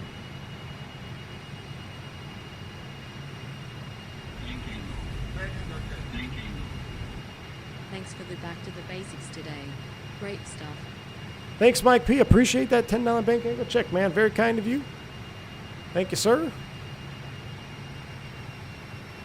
Glad you enjoyed it. Hopefully somebody got something out of today's stream. I know it's not feasible or realistic to teach everybody of VORs, how to track VORs online with 200 people watching live while flying an airplane without someone flying the controls, without pausing the sim all the time. So I know that's not a realistic expectation. All I'm going for today is to maybe help at least one person understand something a little bit more than before they tuned in. That was the goal. Also the goal, reduce the complexity, right? The seeming complexity of the airplane, which I think by now you see my little Piedmont checklist that I run. And if you don't go through all the checks, I mean, this airplane is very straightforward, very simple to get up and running. Literally 5 minutes, you could be cold and dark to taxi in for takeoff if you so choose. If you want to take 45 minutes to set up the airplane and do every system test, it is 100%. That's like 98% functional. The switches work as they should. The systems work as they should. And it's a lot more fun when you do a full-blown, I mean, look how good is this. Look, we're trimmed out perfectly now. When you do a full flight and you go through all the system checks and you get everything set up properly and then you complete that flight with a nice butter, that is a different level of satisfaction. But everybody's different. Some people just want to get in and fly. You'll be able to do that. And then the last goal today was flight characteristics. Hopefully, maybe somebody saw something about, you know, lift vector and total lift. Why we got to add a little back pressure when we roll in, and then when we roll out, we got to release that back pressure or get rid of that trim. So hopefully we accomplish those goals. There is an all-white bug flying around here. What is this? That is weird looking. Some Georgia bug, man. All-white little bug looking thing. All right. Let's go ahead and start our descent. Come in for a full stop. Developers should include a nav display. What do you mean? Training is always helpful. You can't copy everything on your personal HDD. Robert S., glad you enjoyed it, man. Thank you. Even this old dog is still learning, so thank you. Hey, Cyclone, good deal, man. Glad to hear it. 'Tis the goal. A little bit fast here. Let's get some speed brake out.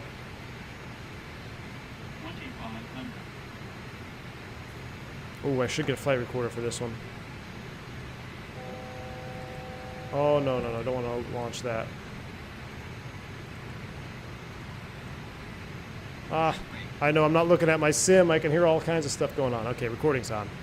Where are we at? Let's go ahead and level off here. Here we go.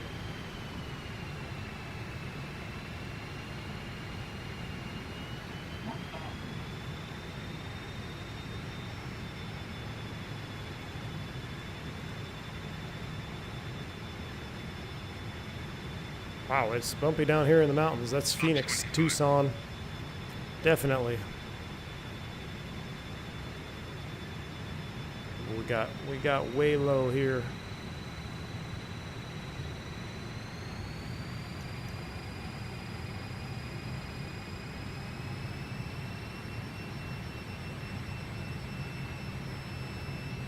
All right, we're on it. 61 years young and been in sims for 40 plus years. Wow, that's awesome, Cyclone. No time like simming like now, man. Microsoft is pretty incredible. Although Tucson down here is not all that nice looking, but default scenery, default airport, not a whole bunch to look at out here. All right, now we can configure full flaps. Flaps 42. Flaps 42, he says.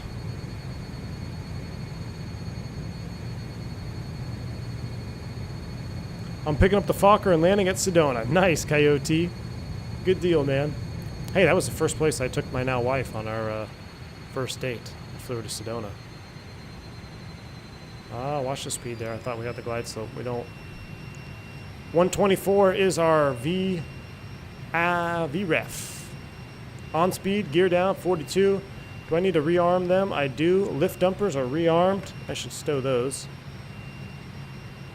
And we're spooled, and we're on the way down.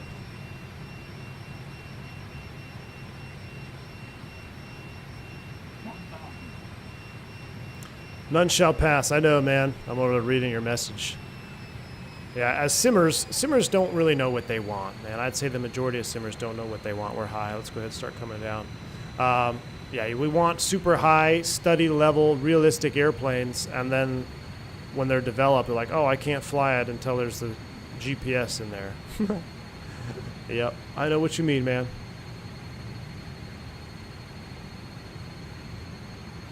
But the hand flying on this airplane is really nice.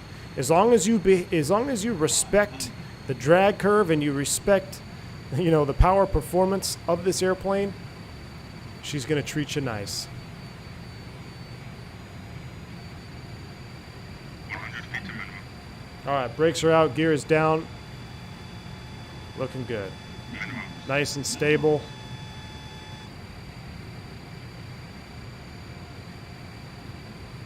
I don't know why that always goes off.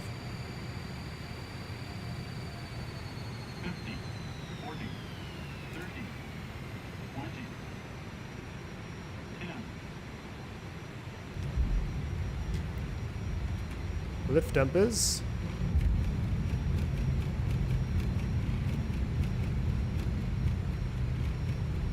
I don't know what that was in the, we don't have the landing rate on, but I got a feeling that was pretty smooth. I got a feeling that was pretty smooth.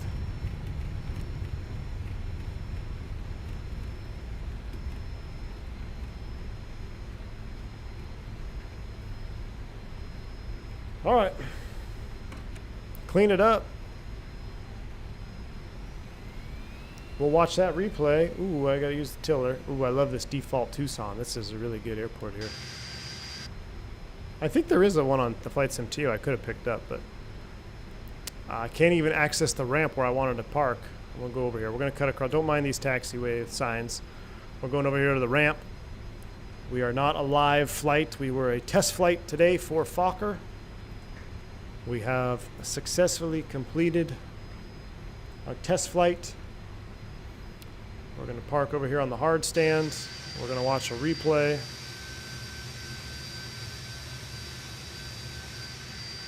I think she's ready for service, don't you? I think she is ready. I'm going to leave the flaps full so we don't have to wait for the replay. All right, let's get into this replay. Oh, wow, I was recording that whole time. Rip.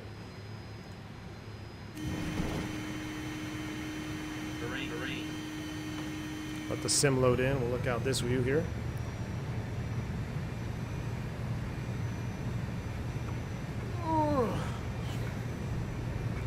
I can't wait. Like, as tired as I am right now, I just want to load up a A to B flight with GSX and fly somewhere on the East Coast. But she's been beat up today, Maltester. You're right. Unfortunately, though, I got to go put a deer feeder together. But we'll be back tomorrow. Check ride complete indeed, Greg Feaster. Check ride is complete. Ooh, we got the cabin music on. I'm going to leave it on instead of sail. We'll end it that way. Let me see if I can turn it up.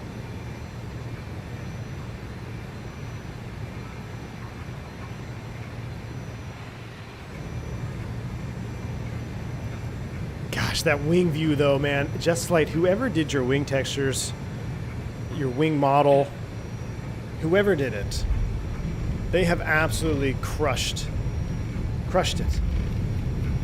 Crushed it. I mean, look at that. I don't even want to see the touchdown because I just like looking at the wing view here. That is so good. I mean, I'm there.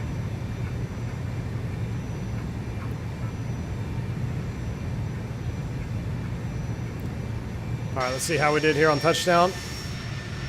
A little bit of a crab, not much. Ooh, I'd say probably in the 200s. I'd say probably in the low 200s. All right, what about a long haul flight? Hey, dumb aviator, the long haul is going to be coming up here very soon. We're finishing Fokker week. I guess we call this Fokker week, and then we're going to start our Australia-New Zealand tour. That'll be coming up very soon. All right, tomorrow, I'm not sure what time this airplane releases, but it is supposed to be releasing tomorrow. A release candidate version will be available to the public, and you guys are going to absolutely love it. So, I will be streaming tomorrow. Hopefully, maybe you guys will join me. We'll have a little Fokker party. Not quite sure what the route will be. We'll be in PVA. Again, if you love these style airplanes, then you probably want some historical accuracy to these airplanes. Piedmont Virtual Historical Group, I've said it numerous times, link is in the description. Get signed up. All the flight numbers, they're loading real-world timetables and flight numbers. You get documentation, get access to the Piedmont checklist. Just a lot of good stuff. So check them out. We'll be doing PVA operations tomorrow.